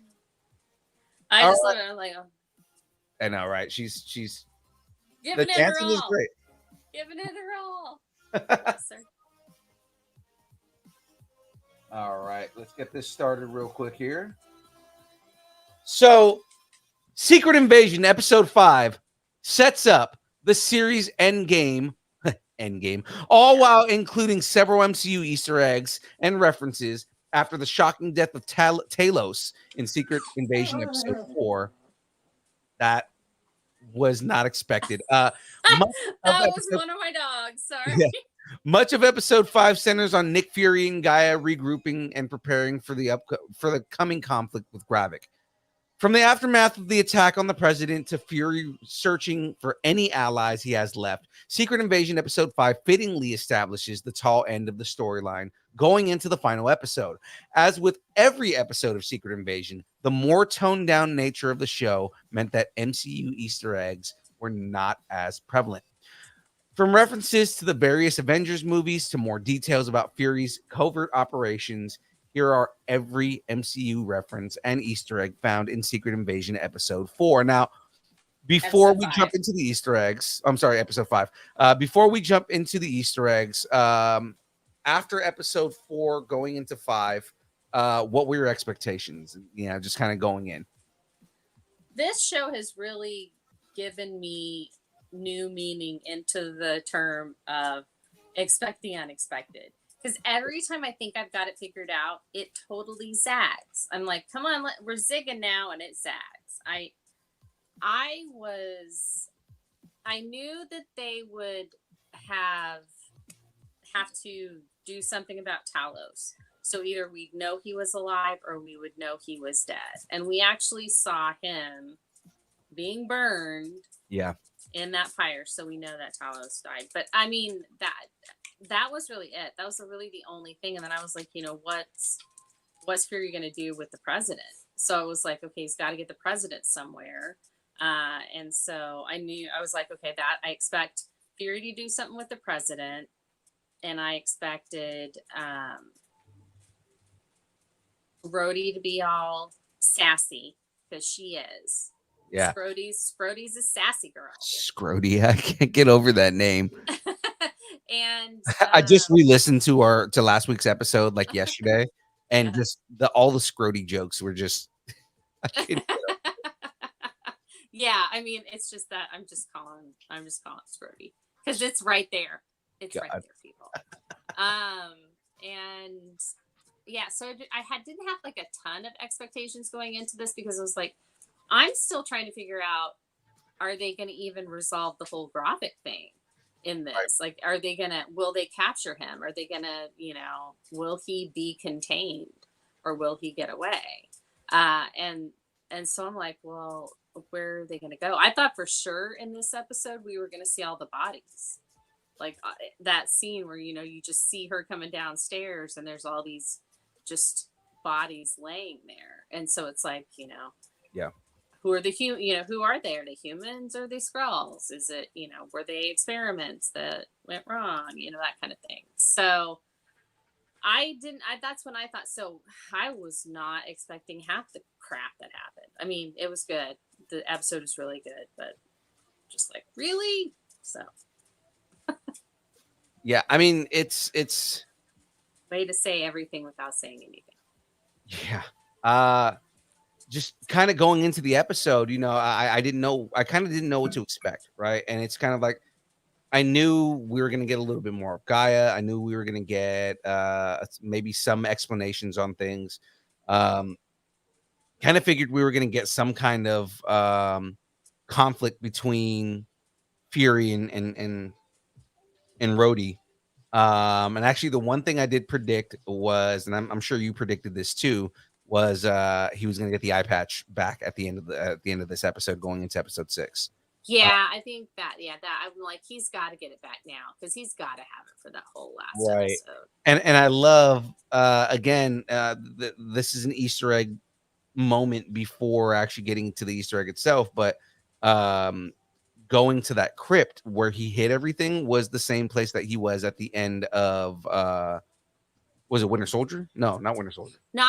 So it's not the same place, but it's a similar thing where they at the end of Winter Soldier, they did meet him at one of his gravestones, but this one was in Finland, and they weren't in Finland then; they were still in Washington. So that was just a different one.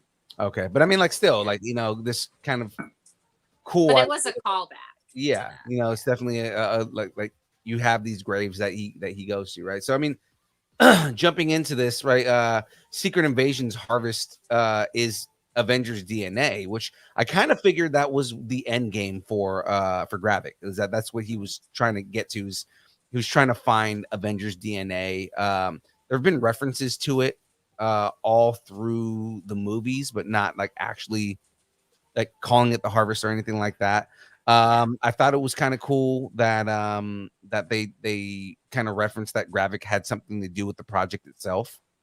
Yeah, like that's how he knew. It was just kind of organic that he knew that, and then he just so happens to become the general. So yeah, I liked that. I thought that was really interesting, and I really liked that. You know, it was like, yeah, so we got all the Avengers DNA. Right. Look at us, ha ha ha. You know, and yeah, it's totally something that they would do. Right. And Totally it's crazy. something. It's crazy because like you know what Gravik's trying to do as with the Super Scroll program. Mhm. So it's like you give him the powers of someone like Thor or someone like the Hulk or something like that, and he becomes unstoppable. You give him the Avengers Yeah. DNA in general, he becomes unstoppable. Heck, you give him, well, you wouldn't give him Captain America because they still don't know how to figure that out. Yeah. You could give him like anything. Like he could have Miss Marvel's abilities, which I still Right. think the DODC it's full of scrolls. I think that's like a big scroll department. Yeah. Because they've got so much alien tech there and everything. You would absolutely want to have that. And that's why they were going for the kids. They wanted to get their DNA as well. So I absolutely could see that. Miss Marvel, I could see Hulk, She-Hulk. I mean, there's some She-Hulk blood out there somewhere, right? I mean, there probably is. Yeah, in the series, she had some, like they took some of her blood, remember? Yes. And then it was, it's going to be Ted Hulk or whatever, but then it wasn't. So who knows where that is? Or like they could be anything. They could have anybody, including Captain Marvel. Yeah. I mean, again, kind of getting into stuff in the comics that hasn't happened here. Gravik gets control of essentially what is Kree DNA, right? And I just think about that because remember in the comics the Skrull Kree War, Mm-hmm. right? So you Gravik gets out of this. He finds a way to get Captain Marvel's DNA. He becomes essentially a Kree mutate, the way that Carol Danvers is, right? Yes. And Yeah. he starts a war with the Kree, which leads to the emergence of the Shi'ar. So I mean, like, there's so many implications that you can have if Gravik continues, and if Gravik actually wins this. Like, imagine if after Secret Invasion, it's unresolved, going and it goes into the Marvels, right? And the Marvels is where the resolution is, but Gravik and the Skrull go back into space and they basically start a war, and it's like the Marvels are dealing with this whole situation they've got going on, but at the same time they have to deal with generally the Kree and then deal with the Skrulls as well. Yeah, and I could see that. I definitely think this is the jumping on point, and we're going to end it with Secret Wars. Right. And then I was talking with Graveyard on Nerd Out on Saturday, and we were talking about, he was talking about how he thinks that this could also lead to Fantastic Four as well. And I think that's just as I mean, yeah, I absolutely think that it will. I think we'll have some ramifications in Fantastic Four. Definitely think we're going to have ramifications in the Marvels coming up this November. And now I understand why they moved it back. Like, I couldn't understand. I was like, why are they moving the movie back? But now I understand because they had to move Secret Invasion back. So it makes sense. I really think that they're all tied in. And I think Nick Fury is the linchpin to the cosmic and the, Terran things. So like the Skrull invasion versus like Kang. He's going to be the linchpin because he knows both teams. He knows the Cosmic Avengers, so to speak, and then the like Thunderbolts, Terran Avengers kind of thing. So I think that's where we're going with it. Right. But what I was most interested in was the Rex Mason. Yes. Coming in. Like what was it? What's his name? Fab Bentley. Right. OT Fab Bentley. OT Fab Bentley. Yeah. I was so excited about that when he gets into the plane and he's like and he's just sitting there and he's like, oh wow, Red Notice. It takes a lot to get one of those. And he's like, maybe you want to take a nap because he seemed kind of grumpy. And I was just like, I love him so much. I mean, I love the fact that you bring him in and he immediately is, it's almost like he's picking up exactly where he left off with Natasha Romanoff, right? I mean, yeah, I want to know who introduced who. Like, did she know Rex first and introduce him to Fury? Did Fury know Rex first and introduce him to Nat? Did Clint know him first and introduce him to everybody? Did Laura Barton know him first and introduce him to that's everybody? right, because she was Mockingbird, and like Yeah. they haven't like really expanded on her as Mockingbird yet. We need to see more of that. I think there are 3 things that I think about the phone call, which we'll get into later. So just remind me, and I'll tell you my 3 theories on the phone call. But just him being on it, just the way he enters, and he's just like, it's like he's just known him forever, and he's got that kind of like natural, like, oh, you needed something, so you called me. Here you go. And then just like he did with Natasha. So yeah, absolutely, you can tell he's a spy guy, and doesn't give any kind of fracks. Yeah, I mean, he seems Fury's going through. He's just like, okay, let's do this. Yeah, I mean, he seems like a dealer more than anything. He's an exfil guy more than anything else. Yeah, in a video game, he would be the guy that just had his stall in the safe place, in the safe area of the game, and you would just go to his stall to get things, and he'd have weird comments to say to you. Right. So Nick Fury references the helicarrier, right? They talk about how the helicarrier, he wishes he was in a helicarrier. And I mean, I almost did too. I mean, I know the helicarriers are all gone at this point, right? When SHIELD got essentially absorbed or outed more so than anything, as being a part of Hydra. But yeah, I mean, like, he was in command of a helicarrier. It's definitely, he's definitely in a smaller place, being that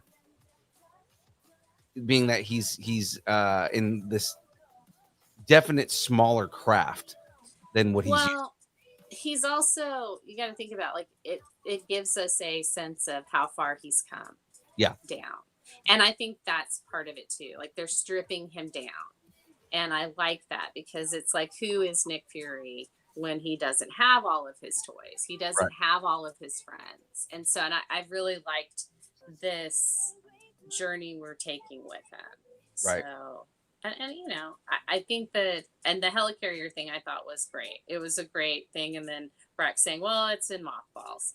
And, it's like, of course it's in mothballs. It's probably like, they probably got a couple sitting ready to go at Sword headquarters, or part of Saber, something like that. I mean, who knows? So they're retrofitting them to go into space as well, Right. Okay, so the next one that we have here is specifically Vara referencing the blip, right? The snap situation going on. So it adds context, because we know that at the end of Infinity War, when Thanos does the snap, Fury disappears for 5 years, like everybody else. But now we know that his wife, that Vara, didn't disappear, and that she had to spend Right. She had to spend 5 years just knowing that Nick got snapped away. Mm-hmm. You So know, it's like he died. Like, you know, she for everything that she thought that, you know, right. that he, you know, he died, and then he can't comes back, and then he leaves her again. You know, so it's like, okay. So, but yeah, it really, I loved that. You know, I really loved how they've done Farah. I think out of all of the characters, she's probably been my favorite through the whole series. She's still a pretty interesting character. Now, again, I was listening to last week's episode, and you called everything. So you said that Gaia and Vara were going to team up, and that they were going to move on, and then you called that Fallsworth and Fury were going to team up, and like, yeah, that was definitely you called that right on the nose. So, phew. you know, Finally, I'm starting to get my mojo back because I Yeah. was worried there for a little while. So moving on from there, next the next one that we have here. So there was a lot of technology that we got in the Winter Soldier that kind of just came back up in this. I love that. I Yes. loved that I have been waiting for this stuff to happen, because as much as Nick Fury is the leader of all things S.H.I.E.L.D. and the leader of all things Covert, he is so ingrained with Black Widow, Captain America, Falcon, Winter Soldier, all of that. He's so ingrained in those. And so I just loved this whole thing. Like it was just like pure Captain America, Winter Soldier. Like, it was perfect. I loved it. I mean, loved the whole scenario. It's cool just kind of seeing him wearing the veil, right? Yeah, and that they named it the Widow's Veil. Yeah, was so cool. You know, so it's like, you know, you get the veil, you see him posing as somebody else.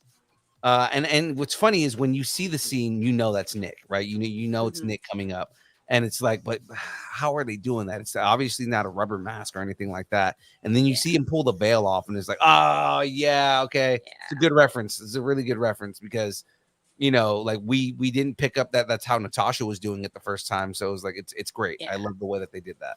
Yeah, it was a really good Easter egg. I really liked that. I just liked that it was like, so they did the Easter egg, and we knew that Natasha had worn it, and then we got the name, and then we realized it's a Black Widow thing. And so, and it was just like, are you kidding me? And then Nick says that, oh, the new one is a full body one.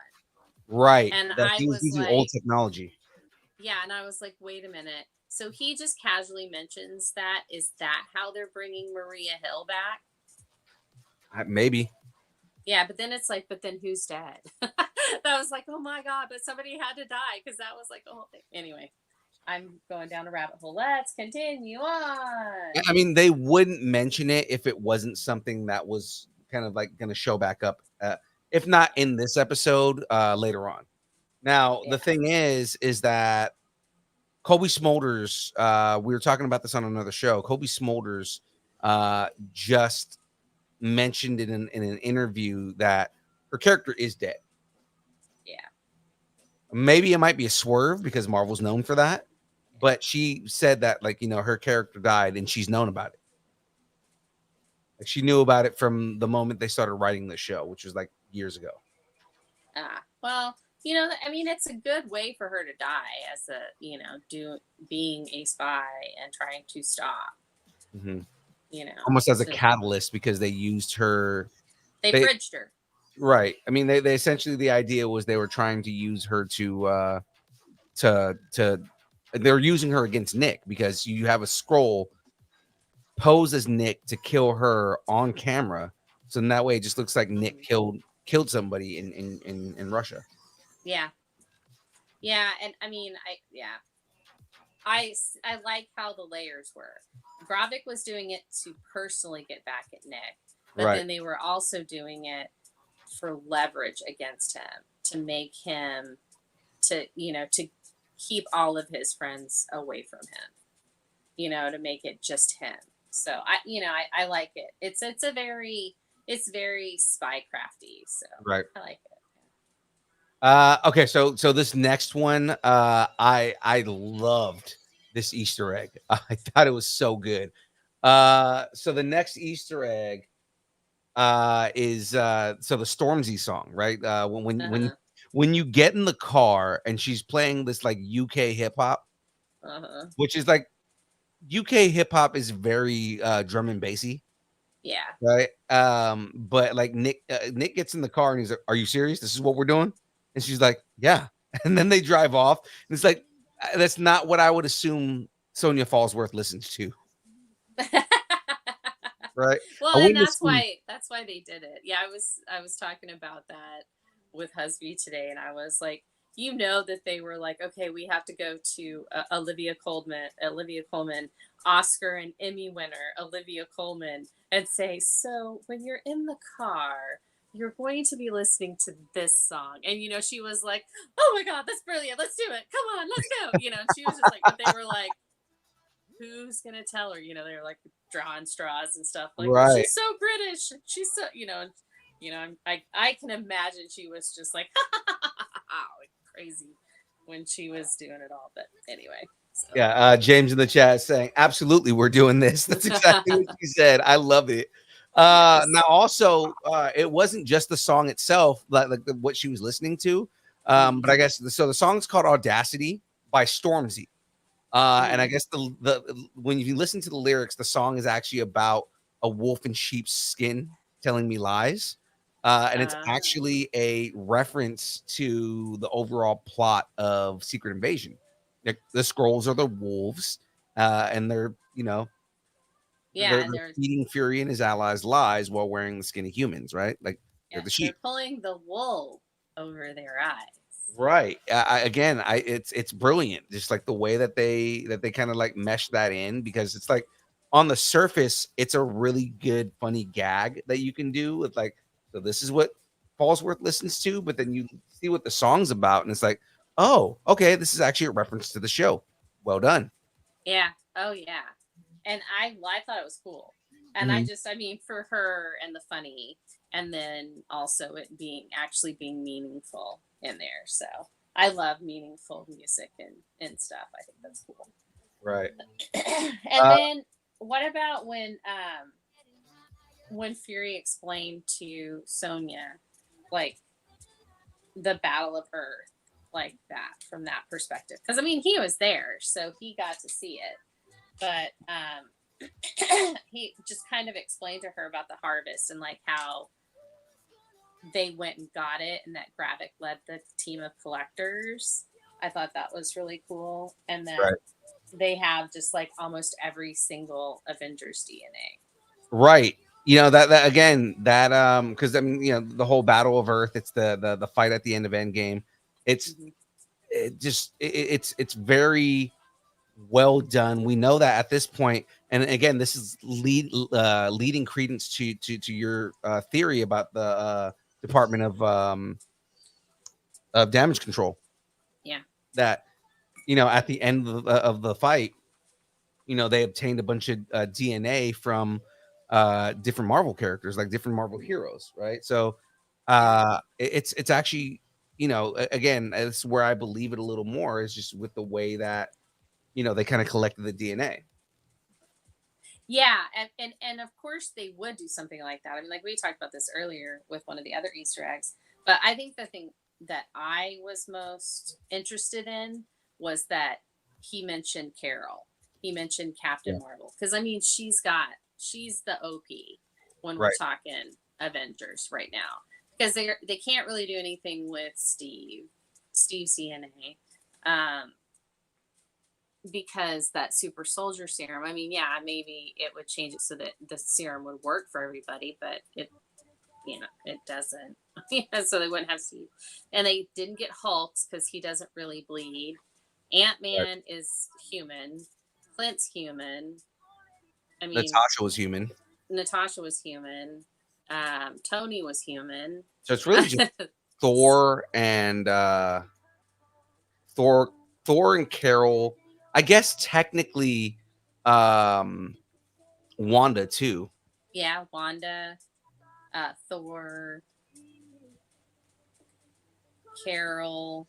Yeah, Wanda I mean, and Carol. Spider-Man The two of them. is he's got mutant powers. They could get his. Yeah, He but did I'm bleed, but thinking more specifically Carol and Wanda, because those are the two most OP characters in this universe right now. yeah, absolutely. So that's what I was thinking. I was like, well, who would they get? Because like Hulk wouldn't have done, Hulk didn't really bleed. Mhm. And they didn't really have anybody else. I mean, even if they had Black Panther, I mean, I don't know if Technically, you can get Thanos's DNA too. yeah, that's true, Thanos.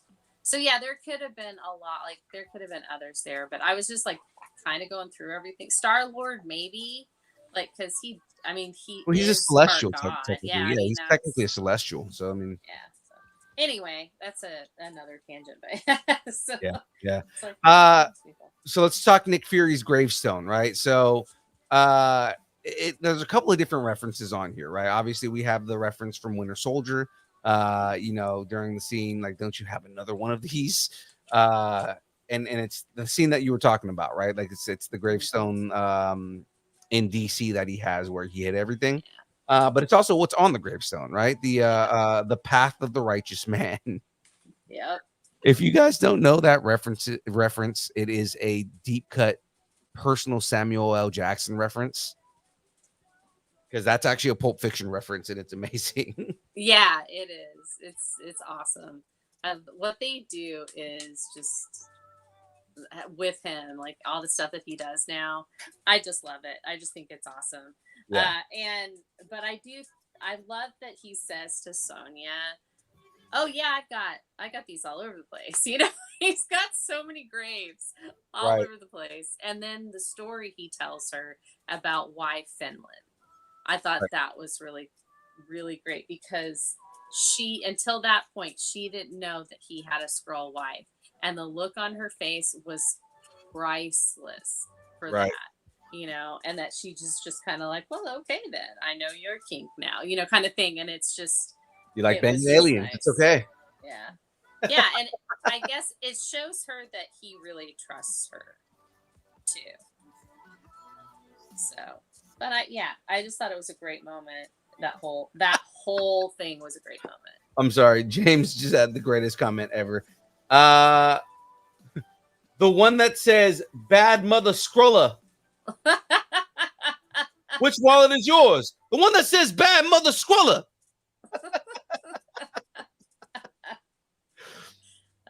And I liked all the runes in the mausoleum. Yeah. Because they looked kind of Asgardian. Yeah, absolutely did. That's So, probably on purpose. yeah, that's probably who built it for him, so he could do all of that.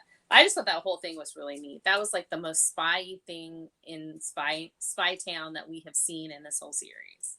Right. Was that whole thing of him getting the harvest and all of that. I thought it was just great. Right. So last one that we got on here is probably one of the things that we've been waiting for all season. So Nick gets his eye patch back, right? And the significance of it, or at least the significance that we read from it, is that the entire series, Nick has not been himself, right? But now, kind of like, at the end of this, it's kind of like he's at his wit's end. Is like, I'm done with this.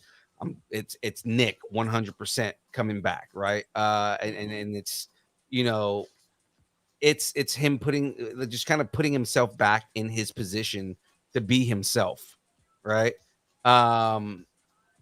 It's him coming back. He's like, okay, I'm taking the gloves off now. I've got the eye patch.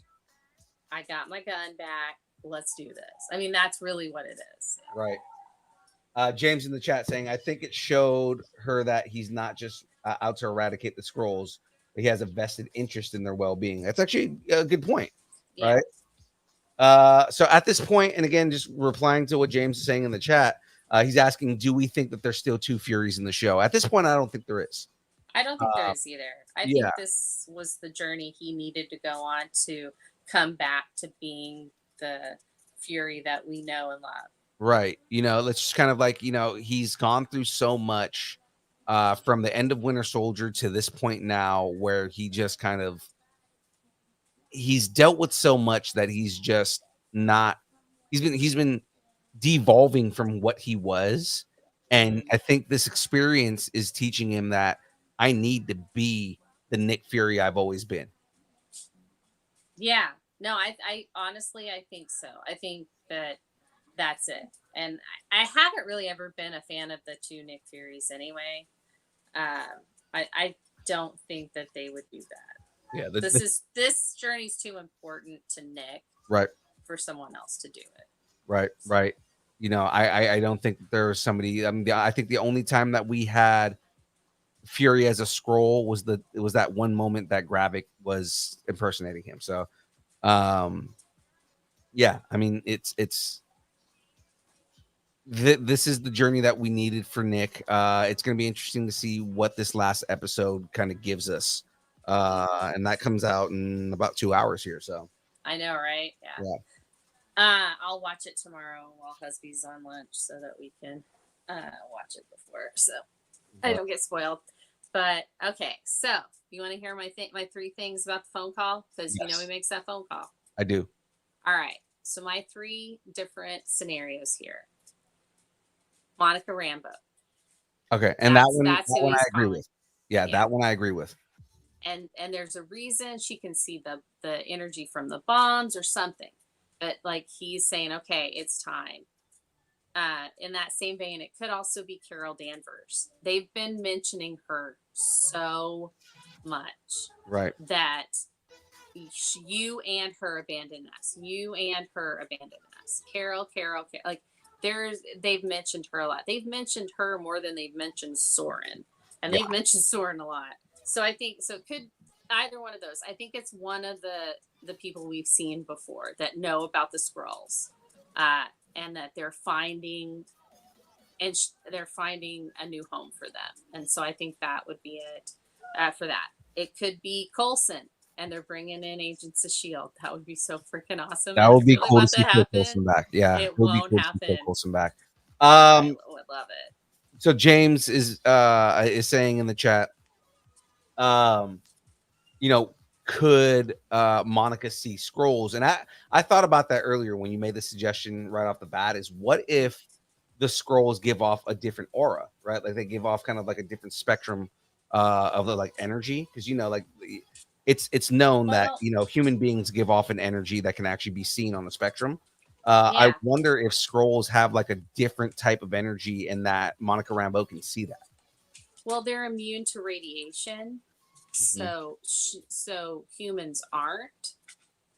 So if I would assume humans in general have some form of radiation. We have some form of radiation, whether it's solar radiation, whatever. So she could see that coming off of us, whereas Skrulls, since they're immune, and they said just resistant, they said immune, that she could see that where there's a lack of radiation or something. I don't know. I just think that it's an interesting thing because we know he's going to be in the Marvels, so they're going to set that up. So I could totally see one of them coming through. I think chances are Monica is more likely than Carol would be, because I think Carol's been gone and she's just gone. But the other one, so I think that Coulson, and then another one, I thought it could be like Laura Barton or Val. At this point, I don't think that we're gonna see Val. Just because I think they would have had more involvement with her in the series, and they wouldn't just be putting her in the last episode. Same thing with Laura Barton. I feel like she is, at this point where we're at right now, I feel like she's too minor of a character to introduce in just the last episode. If they were going to introduce Laura Barton, they would have done it like earlier on. or like planted some kind of seed and not just all of a sudden had Laura Barton in the series. So I don't think it's either of them. What I do think is, again, one of the Marvels showing up in this is because it makes more sense to have them in it because they're going to be in the continuation of the story from here. Yeah, I think that too. Also, I had just like a weird fleeting thing. What if it's just grab it? What if he's just saying, "Okay, dude, I got the thing. Let's do this." And I thought about that when we were talking in the group chat. Is like, maybe it's just grab it. Like maybe he's telling grab it, let's do this.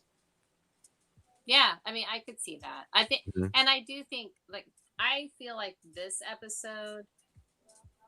I think the episode before this was my favorite, but this one is probably up there. Yeah. I think I loved this one for the Easter eggs itself, but Right. and he got the eye patch back, and we're seeing the old Fury, and I've been to watch all of them, and so I've noticed that his beard has become not a beard and is now getting more defined back to what he had prior to, and Right. so I'm like, The goatee, right? Yeah, he's like going with the old goatee, but it was like first it was the beard, and then it was just slowly just a goatee, but it's real bushy, and then now it's just getting a little bit more defined. So it's just Right. Like he's just slowly becoming the old Nick Fury again. Yeah. Just finding his confidence again is the biggest Yep. thing. Yeah. And just the best part of the things you find, just letting everybody know we found merch. Because ladies and gentlemen, we got merch, people. We got merch, people. That is right. Sorry, I had to do it. Merch. We got all the merch, ladies and gentlemen, because yes, that is right. We've got merch. Hats, $35 each if you're interested in a hat, $30 each if you want to get multiple hats. Currently only have Galaxy Gray available. And then we got shirts, guys. If you want a Distance Nerding shirt, DM us at Distance Nerding on your social media of choice. We'll get your size. You get a shirt reserved for you. $20 if you're local to Sacramento. $25 if you want to if you want us to ship it to you. Now, if you're interested in additional merch, of course, hit up lucharillas.com, guys. Go to lucharillas.com. Check out all the Lucharillas beautiful merchy goodness. They've got shirts. They've got bottle openers. They've got the bump boxes, all that kind of stuff. It's all the fun stuff with Lucharillas. Head over to lucharillas.com and get you some merch, ladies and gentlemen. Yes, they have the merch. It's like Arby's. Yep, that's exactly what I said. Right. Oh man. All right, guys. Our schedule on Mondays. We got game streams from 8 to 12. Now, I have been doing kind of like dual games. I started off with Jedi Survivor. Got really frustrated with the game, ended up playing Street Fighter 6 and advancing that project. And it's funny because the more you get into the storyline, the less Street Fighter 6 is like Street Fighter, and the more it starts becoming Final Fight. Because I've been running into Final Fight characters. It's great, right? They kind of like awesome. merge the universes. It's such a cool kind of like crossover, right? It's like a modern version of Final Fight, but with like an open world, right? That would be fun though. It is. It's actually a really fun kind of concept, right? It does get a little repetitive because a lot of the fights are kind of boring because you're fighting the same people over and over again. But I mean, again, it's basically Final Fight, but a modern version of it and an open world, right? Tuesday, we do the show you're watching right now, the download from 6:30, typically to 8:30. We went a lot longer tonight just because we had a lot to cover. It was a San Diego Comic-Con episode, which we will be releasing on both Comic-Con Radio and on our regular feed. Thursdays, the build from 6 to 8 on Twitch, on YouTube. Come and hang out with us. We're building Lego. We're hanging out with guests and doing brackets and nerdy fun stuff. It gets wild, people. It gets wild. Oh, it gets wild. The stuff we talk about gets crazy. Now, right now, I'm currently building the Haunted Mansion. Oh, yay. Oh, that's so cute. From Disney here. But I did just get 3 new kits in the mail, which I will start on one of those kits on Thursday because I don't have much time left on that one, guys. And yeah, the kits that I got are fun kits. I'm excited to start getting into those builds. James has been posting a whole bunch of stuff in here because for some reason he decides that he's going to put 1,000 things in here that he wants me to put all of them on the screen. Right in the middle of when I'm trying to like read and go between like everything on the screen. So Although the We Got Ghosts people, that's really fun. theory, he called Maria Hill. That's something right there.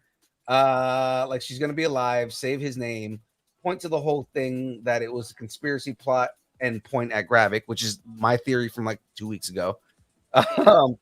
So it united Earth against Skrulls, forced them off of Earth. Okay. And Colby Smulders keeps getting billed and credits, but hasn't been in the show since episode 2. And I noticed that as well. They keep showing the clip of her getting killed. Oh, yeah. So they keep billing her because that's her acting. Right. We got games, people. We got nerd news, people.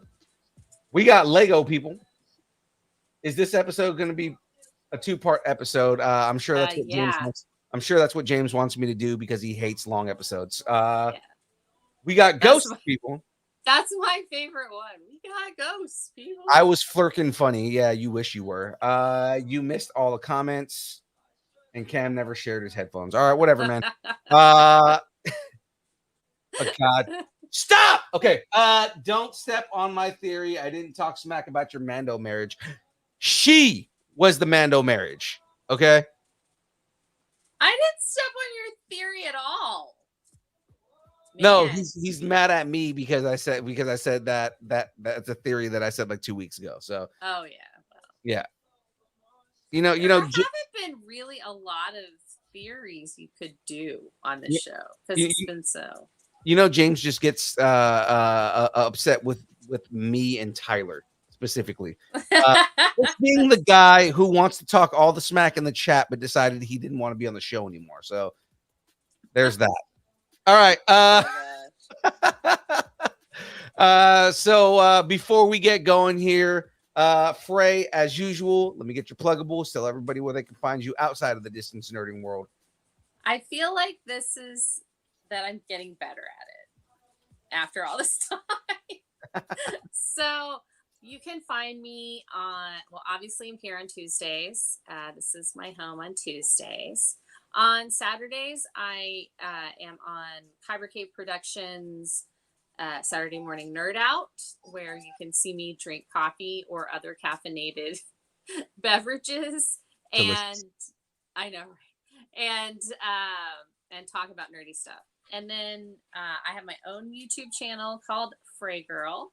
And right now it's just mostly corgi shorts, which apparently everybody thinks funny because they're shorties, and I think that's hilarious, but it's also really cute. Right.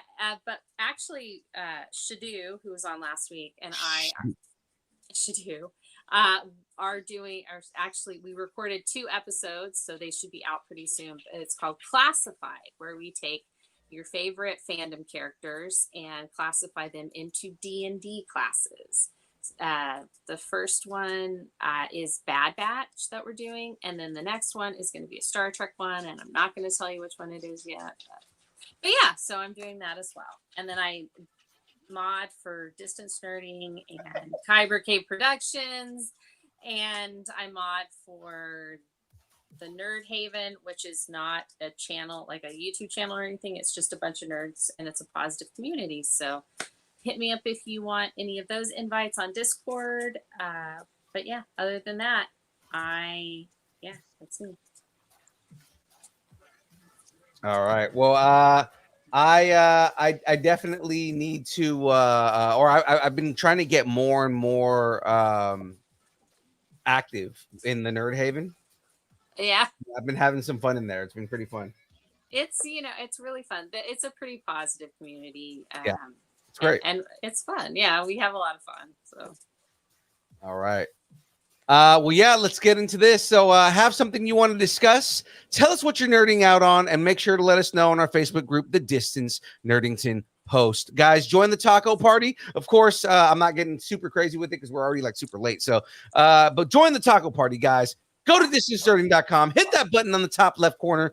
Join the taco party. Be cool like the rest of the people out there that have joined the taco party already, like Aaron Watson and like Julie Ivanich. People who support the show because it is the best way to support the show. Now, guys, connect with us on Instagram, Facebook, Twitter, Twitch, YouTube, Threads, TikTok, Threads, Discord, OnlyFans, only pictures of Aaron Watson's feet and mandals, all at Distance Nerding. And of course, guys, you can send us an email at dist.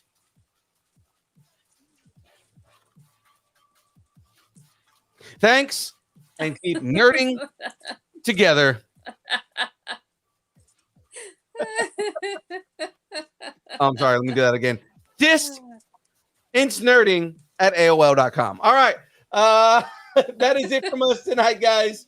I gotta show you. Here's my other dog. She doesn't like being on the screen. There's Andy. Hi, Andy. I know. No. She's trying to get up in my lap right now. I don't know what's going on with her. Well, it's time for the dance party, so let's get this going.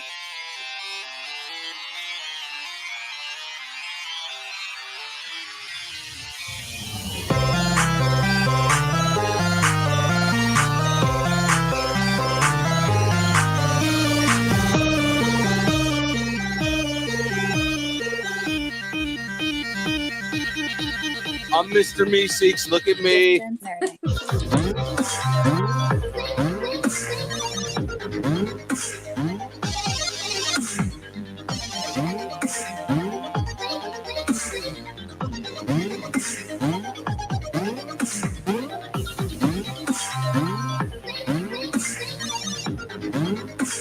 This ain't no princess. She's a general up in here.